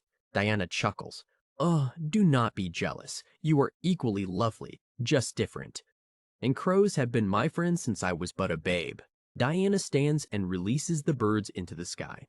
Please, my friends, search far and wide for my sisters. Bring me news of them and take my message to them in turn, she commands as her eyes glow white. The scene cuts to an undisclosed high-tech location in the Western US. A blonde woman in a pinstripe suit walks down a long, metallic bridge towards a massive vault. She stops at a security station where a green laser grid sweeps across her face. Retina scan verified. Security code approved, a computer voice announces. The woman looks straight ahead, her expression unreadable. Director Veronica Kale, current status DEFCON 3. Please proceed with caution, the voice continues. Kale enters a massive command center where guards stand at attention. She walks toward a large glass dome overlooking a chaotic laboratory floor. How's her mood? She asks in technician. She pulls a gas mask over her face before entering a containment zone. Keep your hand on that damned button while I'm in there, she orders the technician. Kale enters the lab where a massive figure in a heavy archaic containment suit is working over a table. Call you unbelievable bitch, a distorted voice snarls. Kale remains perfectly calm behind her mask. Dr. Poison, what on earth can I do to please you today? She asks with a hint of mockery. Dr. Poison slams the test tube down. You can get me a new suit. I don't care about your stupid Wonder Woman. I need some fine motor skills in here, she screams through her rusted helmet. Kale holds up a small recording device. I'm curious if you'll have a different reaction to this. We were able to get a few patchy recordings of whatever that creature was broadcasting, she says, pressing play. A strange digital ghost form appears in the containment glass as the recording plays. I can't believe how much R&D we wasted on a different sonic weapon, only for this to drop into our laps, Kale notes. She hands the device to Poison. See what you can do with it. I'll check in at the end of the week. Poison looks at the small drive. Inspiration does come from the most unexpected places, she mutters. Kale walks back to the observation deck, her face cold. "Any progress from the Vax team?" she asks. The technician shakes her head. "Nothing yet, ma'am." Back in the forest near Gateway City, Steve Trevor pushes through thick foliage. "I think there's a clearing ahead," he calls back to the group. Barbara Ann Minerva steps out into the clearing, her eyes widening behind her glasses. "I'll say, look at that stone," she whispers, reaching out toward an ancient pillar. Diana catches her hand just before she touches it. "Please don't touch the stone, Barbara. It is untouched by human hands, and I need it that way just a bit longer," she says firmly. Etta Candy looks around at the valuable property. "They're not just gonna let you have this, Diana," she warns. Diana smiles softly. "I think you'll find, Etta, that I own it already." Steve and the others look around the clearing as Diana begins to unpack her tools. The animals from before watch silently from the edges of the woods. Barbara's scrolling through her phone, her brow furrowed in concentration. "She's right. I mean, I assume Hecate Holdings, LSC is you?" she asks. Diana doesn't look up from her work. "Yes." Steve lets out a low whistle. "Hot damn," he mutters, clearly impressed by her foresight. Diana begins to prepare her ritual. "Apologies, but I need a few moments of privacy for a spell. I'd ask Pegasus to ferry you, but he's taken a message to my mother," she explains. Steve leads the others away as Diana kneels before the stone. "What comes now is very complicated, and I have been working on it for most of my life," she whispers to herself. Barbara is still skeptical, looking back over her shoulder as they walk. "But Steve cuts her off. "Barbara, you'll soon learn to question her less. Trust me." Diana takes a small blade and makes a precise cut across her forearm. "I offer my blood in thanks and supplication for your blessings and for this sacred site," she intones as the blood hits the stone. The clearing explodes into a kaleidoscopic spiral of magic. Images of Hecate, Athena, and Artemis swirl in the air as the ancient stones begin to shift and reform under Diana's command. Where once there was only a forest clearing, a massive rib-like structure of white stone has appeared. This is real?" Barbara gasps as she looks up at the Hiron. Inside the sanctuary, the group is relaxing with tea. "What did you eat in the underworld?" Barbara asks. Diana takes a slow sip. "I have a suspicion it's not appropriate talk for tea." Suddenly, Diana stops, her tea spilling as she tilts her head. The sound of her ceramic cup hitting the floor is loud in the quiet chamber. "Do you hear that?" she asks. The others look around in confusion. No. What is it?" Steve asks, reaching for his weapon as he sees the look of pure terror on Diana's face. Diana is already moving, clutching her head as a high-pitched frequency begins to pound in her ears. "I have to go. Stay here. You'll be safer here," she shouts as she runs for the exit. Diana soars over Union Square, her pained expression visible even from the ground. The city below is silent, but for her, the sound is deafening. "I must resist," she groans through gritted teeth. She lands in the street, helping a woman who has collapsed in pain. "Soon, sister. Please leave the area with haste," she urges, her eyes scanning for the source of the attack. Small, metallic spider bots are crawling all over the pedestrians, emitting a localized sonic frequency. Diana snatches one out of the air, crushing it in her hand. She turns to another victim, her face a mask of cold determination. "Please leave the area." The threat is not contained, she warns as more spiders begin to swarm. The spiders are fast, but Diana is faster. She strikes out with blurred speed, her fists shattering the mechanical pests before they can latch onto anyone else. The sound is a twisted version of the Tetracide song. Diana knows she needs a bigger target to draw them away from the civilians. "I need to be more of a threat," she mutters. She runs into the center of the street, the air around her glowing with green energy. "Please run away from here, friends," she shouts as the entire swarm turns toward her. Diana is suddenly buried under a literal mountain of the mechanical spiders. They crawl over every inch of her, their sonic pulses combining into a soul-shattering wall of sound. Within the mass of machinery, Diana's eyes snap open. She sees the patterns, the code hidden within the magic. "Now that they're forming only on me, I can see where they're coming from," she screams. With a massive burst of divine strength, she throws off the entire swarm. Spiders fly in every direction, smashing into cars and buildings as she leaps into the air. She flies toward a half-constructed skyscraper, following the signal to its source. Hecate, give me strength to not murder whoever is behind this needless cruelty, she prays as she smashes through the top window. Inside the penthouse, she finds Dr. Poison standing by a transmitter. Wait, don't tit me. My name is Dr. Poison and you're going to want to hear me out, princess, the villain stammers. Diana grabs her by the front of her rusted suit, her face full of divine fury. Am I? Give me one reason why I shouldn't end this now. She roars. Poison's voice is desperate but certain. Because I know where you can find an Amazon, she screams. Diana freezes, her heart stopping at the one piece of news she never expected to hear. Gateway City. Now, high above the sprawling metropolis, Diana of Themyscira stands on a precipice, her ironclad grip holding a massive figure in a biohazard containment suit.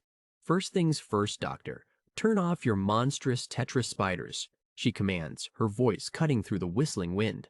With a powerful shove, she sends the hulking man reeling back into the unfinished construction site, the metal plating groaning under his immense weight. Oof, he wheezes as he hits the deck, while dozens of mechanical arachnids skitter around him like a shifting metallic sea. The Amazon doesn't give him a moment to recover, her eyes fixed on the glowing screen of the laptop he clutches. Move fast, Doctor, she warns, the threat of the drop still lingering in the cold air between them. Or back out the window you go, she finishes. Her posture radiates a lethal calm. The doctor begins to tap frantically at his keyboard.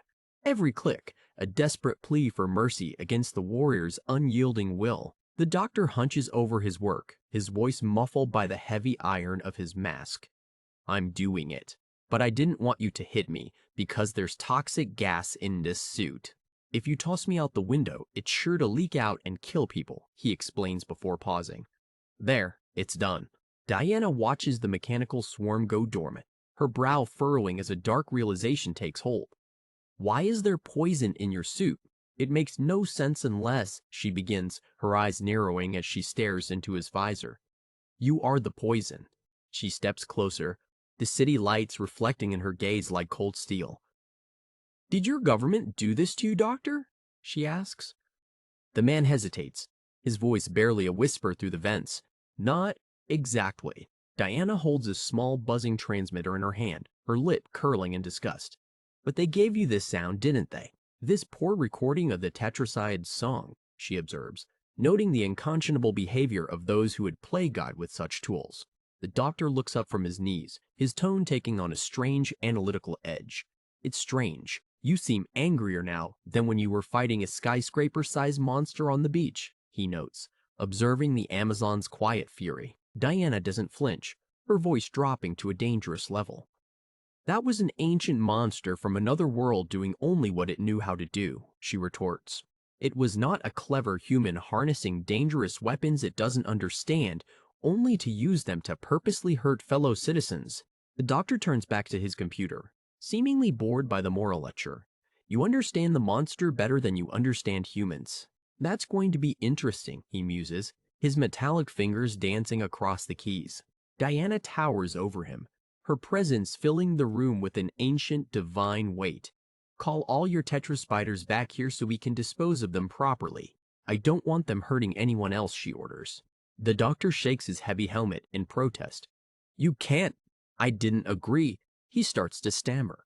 Diana cuts him off instantly. Have you forgotten about the window, Doctor? Do it now.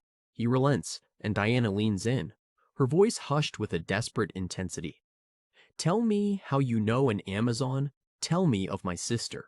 The doctor sees a glimmer of hope in the bargain. We can trade.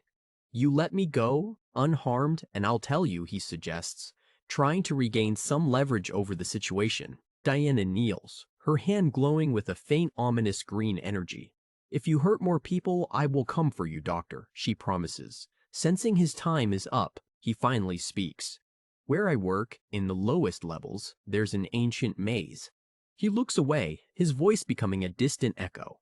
And there are all kinds of things trapped inside, he adds. Diana listens, the possibility of finding her lost sister now a tangible path before her.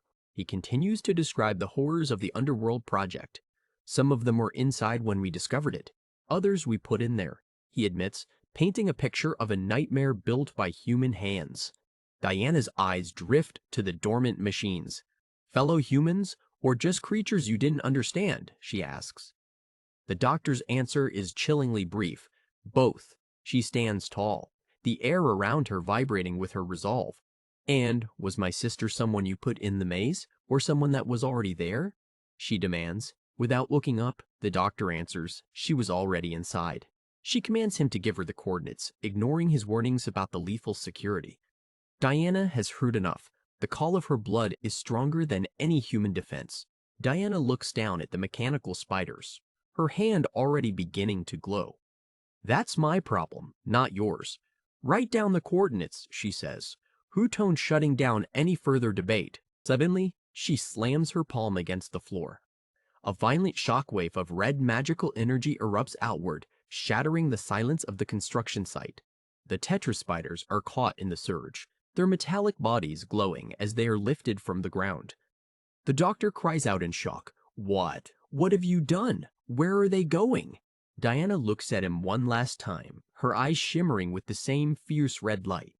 To hell, she replies coldly. She turns away, leaving the doctor alone in the shadows of his own creation. Don't do this again, Dr. Poison. I'll be watching, she warns, as she vanishes into the sunset. The mechanical swarm is gone, banished to another realm. But for Diana, the real journey is just beginning. Meanwhile, the heron. Now, Steve Trevor looks up at the skeletal, white bone structure of the temple, his face pale. She what? He asks, unable to process the news. Diana walks through the brush, her armor clinking softly. She gave me the coordinates to a maze inside Area 41. She said one of my Amazon sisters is there. She explains to Steve as they navigate the jungle. Steve stops her, his voice full of concern. But it's clearly a trap, he argues. Diana doesn't slow her pace. Perhaps. Perhaps not. There are many reasons she might want to send me in there, but I agree her motives are not pure. Steve points out the literal danger of a maze designed for imprisonment. Diana offers a faint, knowing smile. This will hardly be my first maze, Steve. She turns to him, her gaze unwavering. But there is nothing I wouldn't try, nowhere I wouldn't go for even the faintest hope of finding a sister, let alone rescuing her, she says, the weight of her duty clear in every word. Steve looks at her, realizing he can't stop her. Would you simply leave me to such a fate? She asks softly. Steve's silence is his only answer. You see, to argue is pointless. Inside the temple, Diana joins a group of women examining the ancient relics. It looks sort of like a manticore, but I can't tell for sure without the rest of it, one woman remarks, studying a broken statue. That wasn't really the question, Diana interjects as she enters. Another woman looks up and asks, what was the question? Barbara gestures toward a head mounted on the wall. The question was, it doesn't seem like Diana's vibe to mount heads on walls. So what's the deal with this weird head? Diana looks at an ancient vase, her fingers tracing the faded Greek characters. Translates to cannibal, man-eater. But T-Pia, that's like trio? Triple man-eater? Barbara deciphers. Diana nods. Close enough. It is related to the manticore. This one, however, has 3 heads. When slain, one head must be mounted in a place of honor in the home of its killer. Barbara scratches her head. Like, an honor thing? To remind you forever of the significance of its death? She asks, while the hearth fire throws dancing shadows across the room. Yes, Diana confirms, but also because it will reform twice more from the mounted head.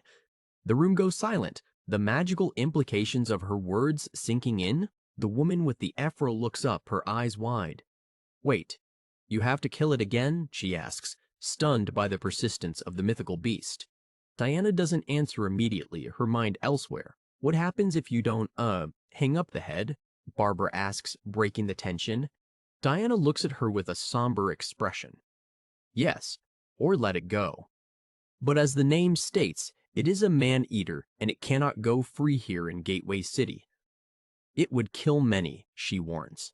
Many or just 3? The woman asks. Diana clarifies, many. The triple simply refers to its 3 heads, and the fact that you must kill it thrice, once for each head. Diana kneels, her voice heavy with self-reflection. A stain upon my name.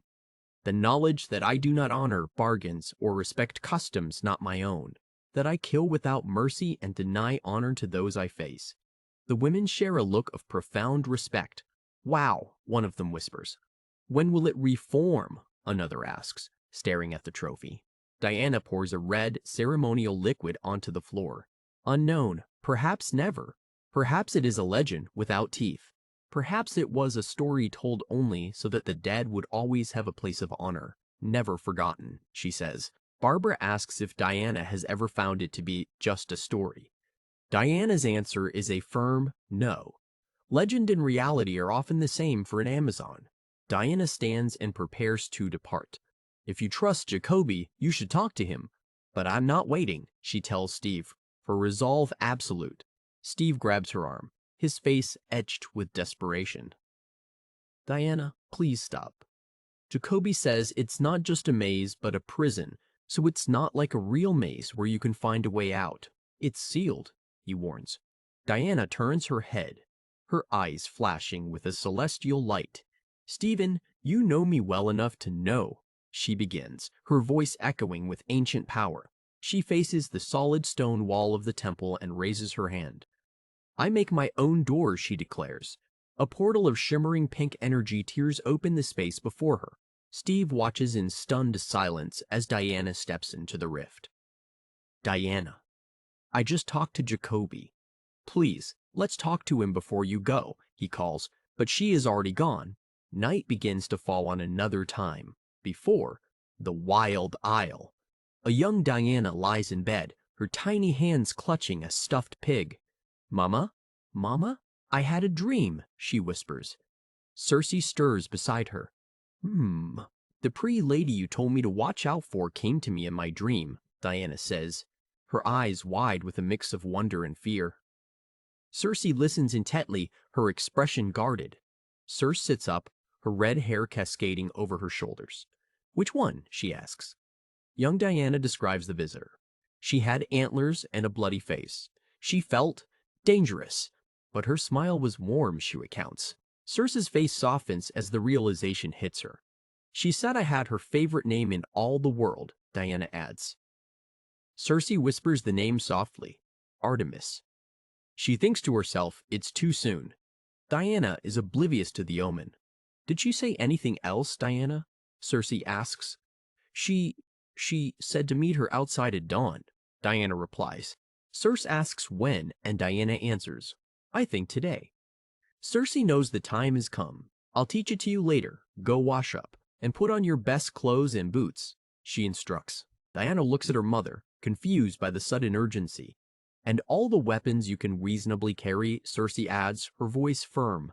This is no longer just a child's dream. Later that morning, Diana is running through the village, her stuffed toys still tucked under her arm. She is surrounded by strange, one-eyed creatures and bat-like pets, her laughter filling the air. Cersei watches her daughter, her heart heavy with the knowledge of what is to come. Okay, Diana shouts as she runs. Cersei knows the peaceful days are over. It's way too soon, she repeats in her mind. She looks at Diana, her eyes full of a mother's sorrow. The pretty lady from the dream is an invitation to a trial Diana may not be ready for. Meanwhile, the maze. Area 41, now. Diana steps out of the portal into a dark, claustrophobic stone corridor. Already the smell is alarming, she notes, the air thick with the stench of rot. She moves cautiously through the tunnels, her hand glowing with a soft yellow light. The ancient stone walls feel like they are closing in on her. She is far from home. Diana marks the wall with a glowing sigil. This won't help, but at least it's distinctive, she notes, her voice echoing in the silence. She is leaving a trail for her return. Oh, the terrible, terrible things I have smelled, she muses as she rounds a corner. Suddenly she stops, her ears picking up the sounds of a violent struggle nearby. She peers around a stone column, her eyes widening at the sight of the conflict. Dr. Poison baited her hook well, and Steve's concerns are well-founded, she admits. The maze is alive with violence. She sees a massive figure fighting off a group of aquatic attackers. The doctor certainly has ulterior motives, she thinks, but she also feels a strange pull toward the truth of the situation. A metal clang and a scream of pain ring out. But I could not help feeling she was telling the truth, and I'm rarely wrong about that, she says, moving toward the fray. Diana prepares to join the fight. So much for the loneliness and despair of the maze. It seems we will skip directly to the violence, she remarks as she rounds the final corner. She sees a massive minotaur, Ferdinand, tearing through a swarm of minfish. By Hecate. Though I suppose it is foolish to be surprised by seeing such a creature in a maze of all places, she notes. Diana watches Ferdinand's brutal efficiency. Who's attacking and who's defending is hard to say, but these fishmen stand no chance, she observes. The Minotaur is a force of pure nature. Ferdinand roars, slamming one of the creatures into the stone floor. Enough! Diana's voice booms, and her lasso erupts with a fierce red light. She faces the Minotaur, her stance commanding. Nemesis, bring me clarity with your searing truth, she says, her voice resonating with divine authority. The red glow fills the chamber. She binds Ferdinand's wrists with the glowing rope. This will either bring him to his knees or prove his innocence, she says, testing the soul of the beast. Ferdinand looks at her, his anger replaced by a weary nobility. Apologies, friend. I don't know what this is, but you have my axe, he says. Diana realizes he is an ally. She releases him, the red light fading into the shadows. Or perhaps the lasso will do, she muses. Ferdinand turns back to the remaining fishmen, ready to end the fight. Ferdinand looks at Diana, his voice a low rumble. What do we fight for, friend? Our lives or something more? Diana answers without hesitation. More. They want Petra. Diana gestures to a young girl huddled in the corner. Petra? Ferdinand asks, his voice softening with concern. The girl stares at them, trembling with fear. Diana looks at the girl, her expression hardening. A siren. Nearly dead, but a siren nonetheless, she notes, identifying the target of the hunt. The battle rages on, Ferdinand and Diana pushing back the tides of attackers. We gave them a final push, Diana says as the fishmen finally break and run. Ferdinand stands over the debris of the battle. Today I will happily take a retreat, he says, his breathing heavy. Diana is already preparing for their next move. Diana lifts Petra into her arms. Let's see if we can secure it, she says to Ferdinand. She looks at the fleeing creatures. You have had but a taste of the nemesis lasso, fiends. Come closer, I beg you. Ferdinand carries the girl as they navigate the shifting tumults. Sometimes the speech does the heavy lifting, Diana notes as the hallway clears before them. Diana pauses, her hand pressing against the stone. We must go. I hear more men fish close by. They'll join up and redouble their attack, Ferdinand warns, his ears twitching. Ferdinand looks at Diana with new respect. If you permit me, I'll join you, he says. Diana nods. Very well. Thank you for your timely assist, stranger. Ferdinand introduces himself formally. Diana, Ferdinand. Diana asks where they are headed. Are we headed anywhere in particular? Ferdinand asks how long Diana has been trapped here. How long have you been here, he asks. Diana replies with a sad smile. I have always been here. I'm sorry. Ferdinand shares his own burden. As am I. How do you even know what you have lost when you have never had it, he asks. Diana is moved by his words. How indeed? Diana asks the question she came here for. Have you ever seen an Amazon inside the maze? She asks. Ferdinand pauses, thinking carefully. Ferdinand replies, Mama. Some say Clea is an Amazon, though I have seen no evidence of it other than her strength. Diana repeats the name Clea. Ferdinand continues. The monster who has taken control of the maze. The woman who hunts Petra. Diana realizes the true enemy. It's Queen Clea. The quest for the Amazons continues to evolve. The stakes for Gateway City and its defenders have never been higher. New legends are being written in blood and bone. Next time, here be dragons. In the suffocating hallucinogenic fog of the maze at Area 41, Diana of Themyscira is losing her grip on reality. The world is a blur of purple petals and shifting shadows as she recalls diving into this pit to save a scientist, only to find herself drowning in illusions. She struggles to stand, her movements heavy as if pushing through water. My words are slurred and garbled, she thinks, realizing her connection to her magic is fraying. She prays to Athena for the strength to see what is real and true, hidden beneath the veil of madness. Suddenly, her strength fails entirely and she collapses back into the thick carpet of pink flowers with a soft sound. A dark figure looms over her in the mist, silhouetted against the unnatural glow of the maze. The figure, a massive creature glowing with internal heat, kneels beside a terrified man in a lab coat. "Can you understand me, science man?" the beast asks, its voice a gravelly rumble. The man can only offer a weak yes in response. The monster commands the scientists to scream as they move toward an opening in the stone walls. High above, the sound of painful, desperate cries echoes up the shaft, satisfying the unseen watchers that their work is being done. The scientist trembles, looking at the unconscious Amazon in the beast's arms. "What are you going to do with us?" he asks. The creature doesn't slow its pace, stating simply, "What I always do." They descend deeper into the dark. A spectral blue light begins to dance before Diana's closed eyes. To the right, and follow the edge of the wall, a ghostly voice whispers into the void of her mind, promising to follow just behind her.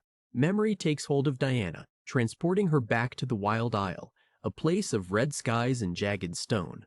A young, wild Diana sits before a massive, glowing-eyed wolf, the goddess of the hunt herself.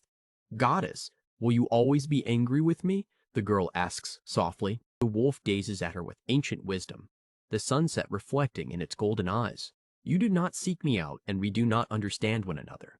The wolf responds, its presence overwhelming the small princess. The goddess leans closer, her gaze intense but devoid of malice. "Do not be sorry, princess. I think it is good you are not like me. You are instead like all of us."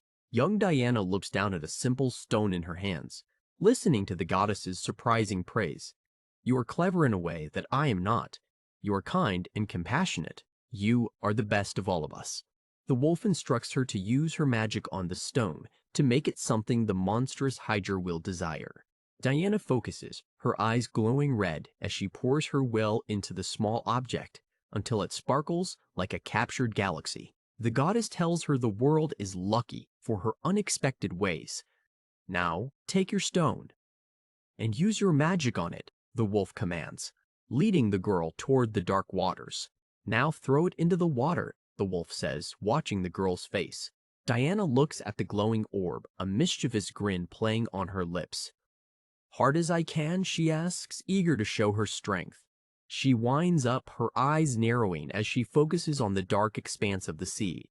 The power of the stone thrums against her palm, a spark of pure creation in the fading light.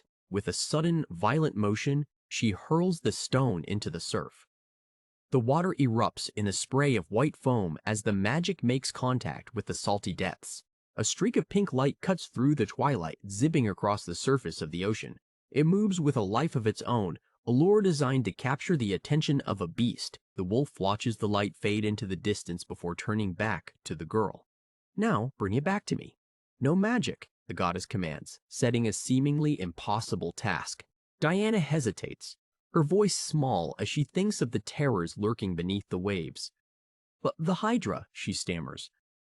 "Yes, the Hydra," the wolf replies, unyielding. The princess wades into the freezing water, clutching her heavy axe. "Remember what we said about choosing the right weapons?" the wolf calls out. "It can be everything." The wolf sits alone on the shore, a silent sentinel against the backdrop of the sinking sun. Time stretches on as the horizon bleeds from orange to deep purple, and the girl does not return. The sun dips lower, touching the edge of the world, and still, the water remains still. The goddess remains motionless, her faith in the young Amazon the only thing keeping her from the sea. The last sliver of daylight begins to vanish, casting long, eerie shadows across the rocky beach. The silence of the Wild Isle is absolute, broken only by the rhythmic lapping of the tide. Suddenly, a ripple breaks the surface of the water, and a hand reaches up from the depths. Diana emerges, soaking wet and gasping for air. but she is empty-handed. She stumbles onto the sand, her breath coming in ragged bursts as she approaches the great wolf. The goddess looks down at her paws, where the glowing stone now rests, returned from the abyss. The wolf's voice is surprisingly gentle as she looks at the successful retrieve. "Well done, princess. Maybe you are a bit like me after all," she admits, acknowledging the girl's grit. Diana stands shivering in the surf, her hair plastered to her face. She has survived the Hydra's domain, but she has lost something precious in the process. The goddess notices the girl is no longer carrying her weapon. "Where is your axe, Diana?" she asks, her eyes searching the shoreline. Diana looks back at the sea with a knowing smile. "The Hydra and we made a bargain. I let her keep my axe until I bring it back to her." The wolf stares at her in shock, truly confounded by the child's logic. "You said choose the right weapon," Diana explains. The right weapon was a bargain. Back in the present, Diana wakes in a dimly lit stone room, finding a woman standing over her. The woman is dressed in simple Amazonian gear, her face a mask of disbelief. He is correct. "I am Diana of Themyscira, last of the Amazons," Wonder Woman declares. The woman, Io, collapses into Diana's arms, weeping with joy. "The miracle is you, sister," she cries. Diana holds her, stunned to find a lost sister in this hellish place. Learning that Io has dreamed of this meeting since she was a child, Io leads Diana through an underground settlement filled with survivors from the maze. They have built a community they call New Hope, a makeshift city carved out of the labyrinth's lower levels where they hide from the cruel Queen Clee. They reach a narrow tunnel where men and women are chipping away at the raw stone with their bare hands. "We've been digging," Io explains, showing Diana the desperate work of decades. Io walks with Diana through the dark corridors, explaining the history of their struggle. "This is our sixth, but in my opinion, most promising attempt," she says, though the weight of previous failures hangs heavy in the air. They pass through the ruins of tunnels that led to nowhere but death and disappointment. Sometimes the tunnels collapse. "One time, we hit seawater," Io recalls, her voice tinged with the memory of those they lost. Diana stops, placing a comforting hand on Io's shoulder. "Io, show me that one," she requests, sensing that the water might be their only way out of this nightmare.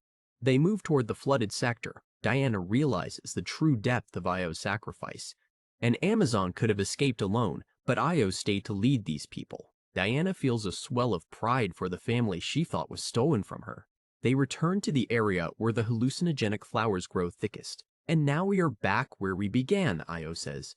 Diana looks around at the beautiful, deadly field, an idea forming in her mind. Diana touches a map of the maze tattooed onto Io's arm, admiring the ingenuity of her sister.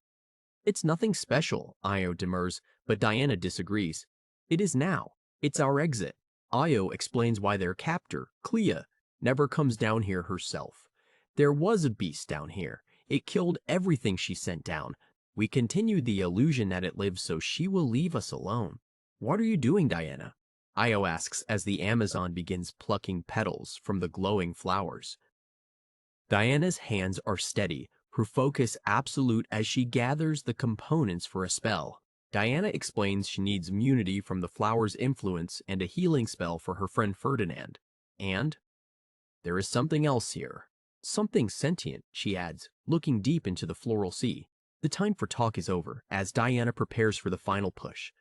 She gives Io a glowing bauble and clear instructions. When the maze begins to fall, she must lead the people to the mark of Hecate. "Hera love and protect you, Diana," Io whispers as they part. Standing alone in the center of the pit, Diana closes her eyes and reaches out with her mind. She knows she's being watched, and she is ready to invite the darkness in. "I know you are here. Reveal yourself so that together we may escape this cursed place," Diana calls out. A shimmering blue spectral form rises from the flowers, telling her it is incomplete and cannot help her. "And if I complete you?" Diana asks. The spirit pauses before responding that they might have something. Diana braces herself, telling her distant allies to hold on, because everything is about to happen very fast. In the throne room above, the ceiling suddenly erupts as Wonder Woman crashes through the floor in a spray of stone and dust. The guards recoil in shock, their weapons raised but their hearts failing them. Queen Clea stands on her dais, her face contorted in a mask of fury. She looks down at the chained minotaur beside her and screams, "What are you waiting for? Kill her!" Diana doesn't reach for her sword. Instead, she tosses a small glowing green vial into the air. It spins through the smoky light of the chamber, a tiny beacon of hope for the enslaved beast.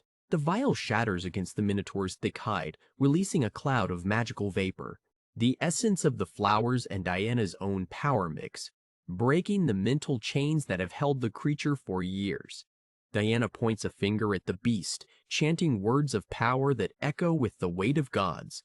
"Beans de siak tixer," she commands, her eyes glowing with a fierce red light. With a roar that shakes the very foundations of the maze, the minotaur snaps its iron shackles like they were made of dry straw. The guards scatter in terror as the beast finally turns its rage toward its true enemy. "Thank you, Diana." The beast rumbles, its mind finally clear. Diana checks on his condition, asking if he can move. "I feel strong," he replies, rising to his full, towering height. Diana tells him to help her, but warns him to avoid the central pit. The chaos of the battle intensifies as Clee's remaining forces close in, desperate to stop the Amazons' advance. Clee lunges with a golden trident, the weapon slicing through the air with lethal precision. Diana barely avoids the strike, the tip of the spear grazing her armor as they trade blows in the flickering torchlight. The Queen of the Maze is a blur of motion, her face twisted with a madness that both Io and Ferdinand warned about. She fights with a desperation that only the truly lost can possess. Diana catches the shaft of the trident, her gauntlet sparking against the divine metal. "I'm counting on it," she grunts, her muscles straining as she holds back the weight of Quea's assault. They stand locked in a contest of strength, eyes met in a silent war of wills. "Clee, you are a match for many things in this maze, but I am not one of them," Diana declares, her voice a calm anchor in the storm. Clea screams abomination as she uses the trident to hurl Diana backward into the air. The Amazon flips gracefully, her mind analyzing every move, realizing she may have underestimated the Queen's magical strength. Diana crashes into a stone pillar, the impact spiderwebbing the masonry. She slides to the ground, blood trickling from the corner of her mouth, her breath coming in sharp, pained gasps. Clea stands over her, the trident held high for the finishing blow. Around them, the Minfish guards close in like a pack of wolves, sensing a kill, their webbed fingers clutching rusted blades. But Clea is more than just a tyrant. She is a master of this domain. You do not take control of a maze and bend its population to your will without power, Diana thinks, bracing for the next strike. Clea pauses, looking down at the fallen hero with the mixture of hatred and curiosity. "I have an offer for..." she begins. But Diana isn't listening to the terms of her surrender. Diana's eyes widen as she sees the tip of the trident glowing with an inner light. The weapon is more than just a tool. It is a fragment of something ancient and divine that Clea has corrupted. Clea shrieks, "Where is my siren?" as she thrusts the weapon down. The trident sinks deep into the floor beside Diana's head, the stone shattering with the force of a thunderclap. Meanwhile, at the Huron, the tension is reaching a breaking point. Steve Trevor kneels by the edge of the sacred pool, watching a figure floating face down in the water. "Please don't die," he whispers. Barbara Ann and the others stand back, their faces pale as they look down into the depths. Something is rising from the dark water, something that doesn't look human anymore. "If this is a disaster, I'm telling Diana it was your idea." Barbara snaps at Steve. He ignores her, his eyes fixed on the shifting shape beneath the surface, his hand reaching out to help. The figure suddenly twitches, its limbs moving with an unnatural, jerky motion. "It worked! She's moving!" one of the survivors cries out, but the hope in their voice is short-lived. The woman rises from the water, her skin a sickly pale blue and her hair like tangled seaweed. "Oh my God, look at her face!" Someone gasps, backing away in horror. The creature turns, letting out a screech that sounds like grinding bone. Her eyes are solid yellow pits of hate, and her mouth is filled with rows of needle-sharp teeth. The siren has returned, and she is hungry. Back in the maze, Diana struggles to her feet, the golden trident still pinned to the ground beside her. "I know you've been trapped in here for a long time, but That's not an appropriate counteroffer, she says through gritted teeth. The silhouette of the Amazon stands tall against the glowing orange light of the chamber. She reaches out and grips the shaft of the trident, her hand glowing with a sudden, brilliant blue energy. Despite your behavior, I have something great to offer you if you will only hear me out, Diana says, her voice echoing with divine authority as she pulls the weapon free. She holds the trident over the edge of the bottomless pit, the weapon vibrating as it senses the presence of its true master. But first, she whispers, letting the golden spear slip from her fingers. Klee's eyes widen in absolute horror as she watches her greatest source of power fall into the abyss. It is a moment of pure, unadulterated shock that leaves her frozen and vulnerable. The trident tumbles into the dark, a small fragment of light embedded in its center glowing brighter as it descends. It is the piece of Poseidon's soul that Clea had tried to tame, and it is finally going home. Clea lets out a guttural "no" that echoes through the corridors of the maze. In a single stroke, Diana has stripped the queen of her power and her reason, leaving nothing but a broken woman in the ruins of her kingdom. The air in the chamber begins to crackle with raw, uncontained magic. Here goes everything, Diana thinks, her body becoming a conduit for the energy of the maze itself as she prepares to seal the pit forever. She stands amidst the swirling vortex of light, her hair whipping around her face, as she calls upon the spirit of the siren to join her. "Just not as you imagined," she whispers, her hand reaching into the void to retrieve a weapon of pure light. In the prison maze of Area 41, Wonder Woman is a cyclone of divine energy. She wields a shimmering, spectral trident that hums with the power of the deep ocean, carving a path through the throngs of Klee's menfish. Water swirls around her ankles, responding to the weapon's call. The trident of Poseidon has a mind of its own, Diana realizes, feeling the ancient god's strength flowing through every fiber of her being. She strikes with surgical precision, her movements a dance of war. She knows that the piece of the trident Clea held had driven the queen to madness, and she is determined to end that corruption today. She leaps into the air, the trident trailing a wake of glowing bubbles. Around her, the maze is beginning to flood, the very walls weeping as the Pacific Ocean begins to reclaim its stolen fragments.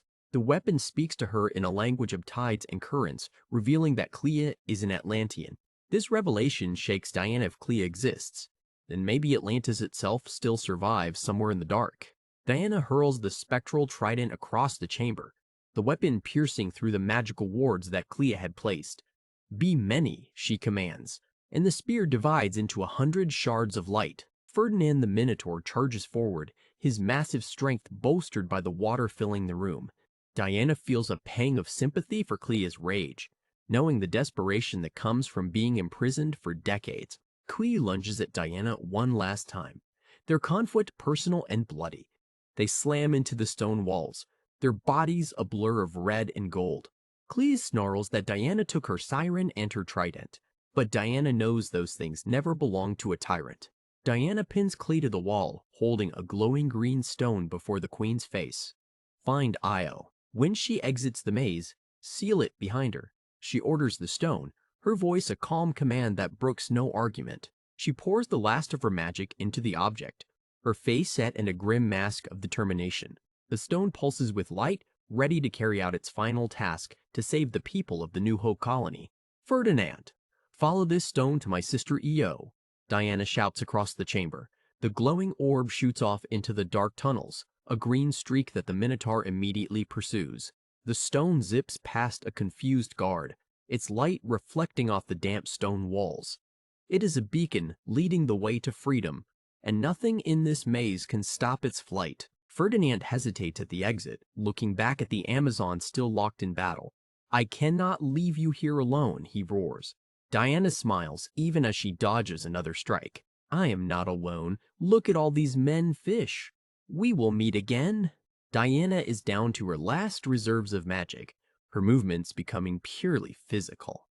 "Fortunately, my fundamentals are quite strong," she thinks, delivering a bone-shattering kick to a guard who gets too close. She catches Clea by the throat and hurls her toward the ceiling. The queen screams as she is tossed aside like a rag doll, her control over the maze finally and irrevocably broken. "Let's finish this," Diana says, her hands glowing with the last sparks of Poseidon's power. She knows the army of men-fish is closing in, and she has only seconds to complete the flood. She slams the trident into the floor, and the stone gives way to a geyser of salt water. The room is rapidly filling, the current dragging the guards toward the central pit as the ocean takes what is hers. Clea grabs Diana's hair, her strength still formidable. Why Hera? She's as strong as she is unreasonable, Diana thinks, her head being forced down as the water rises above their chests. In the tunnels, Io watches the glowing stone reach the exit. She knows the magic she's seeing is Diana's final gift.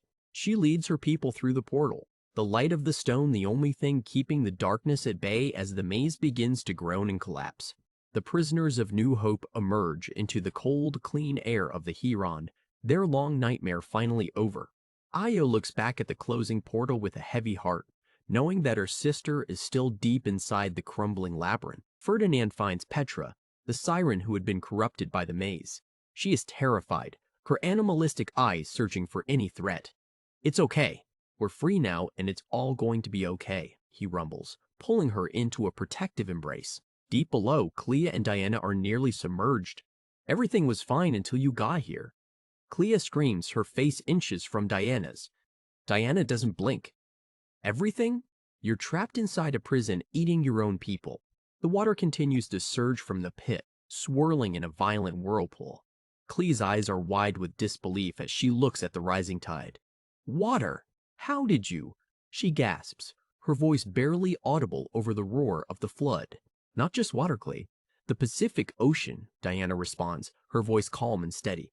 She explains she used no magic, only a hole, and Poseidon's trident did the rest. "There's an opening in the maze?" Clea asks, her voice trembling. Diana nods, pointing toward the swirling center of the room. "There is. You can simply follow me to your freedom," she offers, extending a hand to her enemy as the walls around them begin to buckle. They swim through the flooded tunnels. Diana reflects on the choice she has given Clea. Time will tell if the Atlantean queen can become something other than a monster, but for now, the burden of that hope belongs to Diana. At the mark of Hecate, Io stands before the final barrier. "Hurry, please. I'm afraid we're out of time," she says to the remaining survivors, her voice urgent as the stone begins to rumble beneath their feet. She looks back one last time into the dark tunnel, hoping to see the Amazon princess. The mark on the wall glows with a faint yellow light, a countdown to the moment the way will be sealed forever. "I am the last," Io declares, stepping through the portal as the ceiling begins to rain down dust and gravel. Steve and Barbara watch as she emerges, their eyes searching the smoke for Diana. Io holds the glowing stone tightly, her face a mask of grief. "Diana, I hope you know what you're doing and have long since left this cursed place. Hera protect you," she whispers as the portal begins to pulse with violent energy. A sudden blinding explosion of light erupts from the mark on the wall. The magic of the maze collapses in on itself, a final thunderous crack that signals the end of Area 41's secret labyrinth. A cloud of thick white smoke rolls across the floor as the survivors cough and sputter. "Steve?" Barbara calls out into the haze. I don't know," he responds, his voice hollow as he stares at the smoldering pile of rubble. High above the Gateway City harbor, a figure emerges from the water, suspended in a spear of glowing blue energy. Diana of Themyscira ascends into the sky, the trident of Poseidon held high as the citizens below record the miracle on their phones. Back at the Huron, the dust is settling around the ruined entrance. Steve Trevor stands amidst the wreckage, his heart heavy with the fear that they have lost the woman who saved them all. She got everyone out, Diana," Steve says as Wonderwoman suddenly lands before them. She is covered in soot and blood, her eyes searching for someone who isn't there. "But where is she?" Diana asks, her voice sharp with panic. Io looks up at her, her eyes wide with a different kind of shock. "Diana?" As soon as she set foot outside the maze, I don't know how to explain it. There was a lightning bolt hit her and she was just gone. Diana stares at the empty space where her sister should be, the word "no" dying on her lips.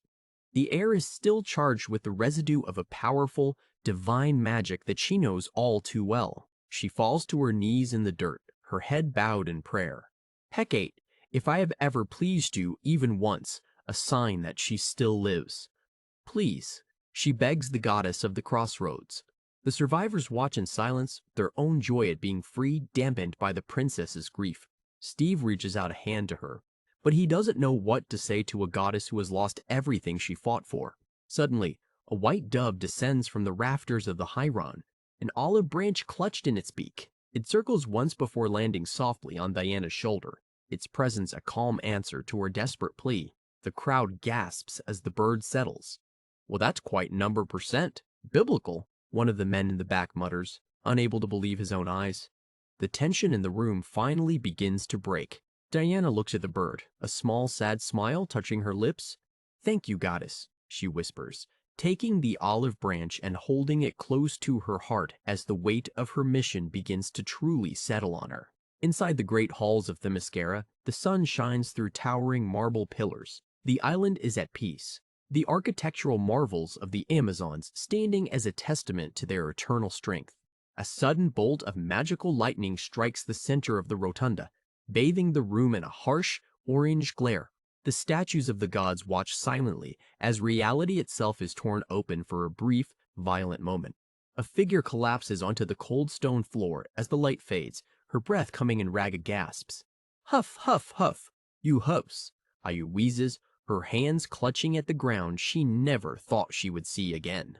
She looks up, her eyes watery as she sees a pair of golden sandals approaching her.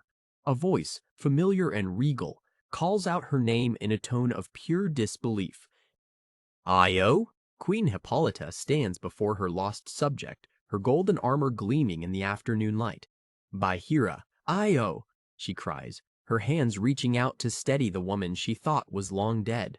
Io bows low, her forehead touching the mosaic floor. Bless you, Hera. Hippolyta, my queen, she stammers, her voice breaking as the reality of her return finally hits her. We feared we had lost you forever, Io, the queen says, her voice full of emotion. Io looks up at her, a fire in her eyes. Hippolyta, I've seen her. I've seen Diana. She's alive. The queen stands tall, her face a mixture of joy and newfound purpose. She looks out over the balcony toward the city below, a wide smile spreading across her face. Ring the bells, Io, she commands. Hippolyta's eyes fill with tears as she whispers her daughter's name. The knowledge that Diana still fights in the world of men is the greatest victory the Amazons have ever known. Ring the bells! The queen shouts to the guards on the towers.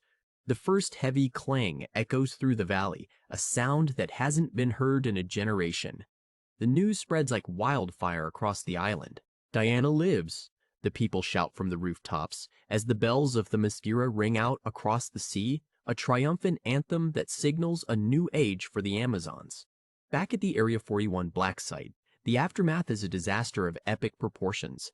Inside a sealed observation room, a technician reports that the entire lower level of the maze has been lost, flooded with toxic ocean water. A massive figure in green armor looms over a bank of monitors, his breathing heavy behind a mechanical mask, including all assets trapped inside. He rumbles, his voice distorted by his suit as he listens to the staggering cost of the repairs. He turns to look directly at Dr. Poison through the glass.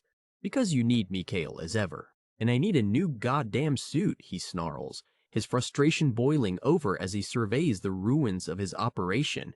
Veronica Kale watches the exchange with a cold, calculating gaze. She questions Dr. Poison's usefulness, warning her that the day she fails will be the day she dies. She moves the doctor to Project S1, hoping a change of venue will yield better results. Kale walks down a high-security corridor, passing holding cells that contain various supernatural and biological experiments.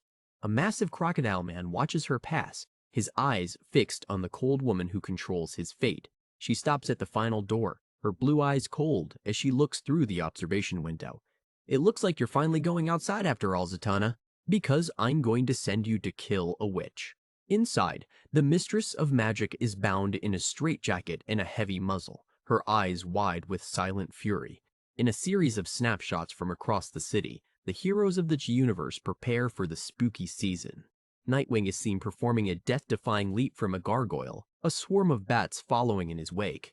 Supergirl strikes a playful pose in a Superman-themed sweater, her hair styled like devil horns, as she stands amidst a patch of carved jack-o'-lanterns, the webs of autumn spiders framing her. Another view shows a smiling hero spinning a pumpkin on his finger like a basketball, sitting atop a massive pile of the orange gourds under a clear blue October sky.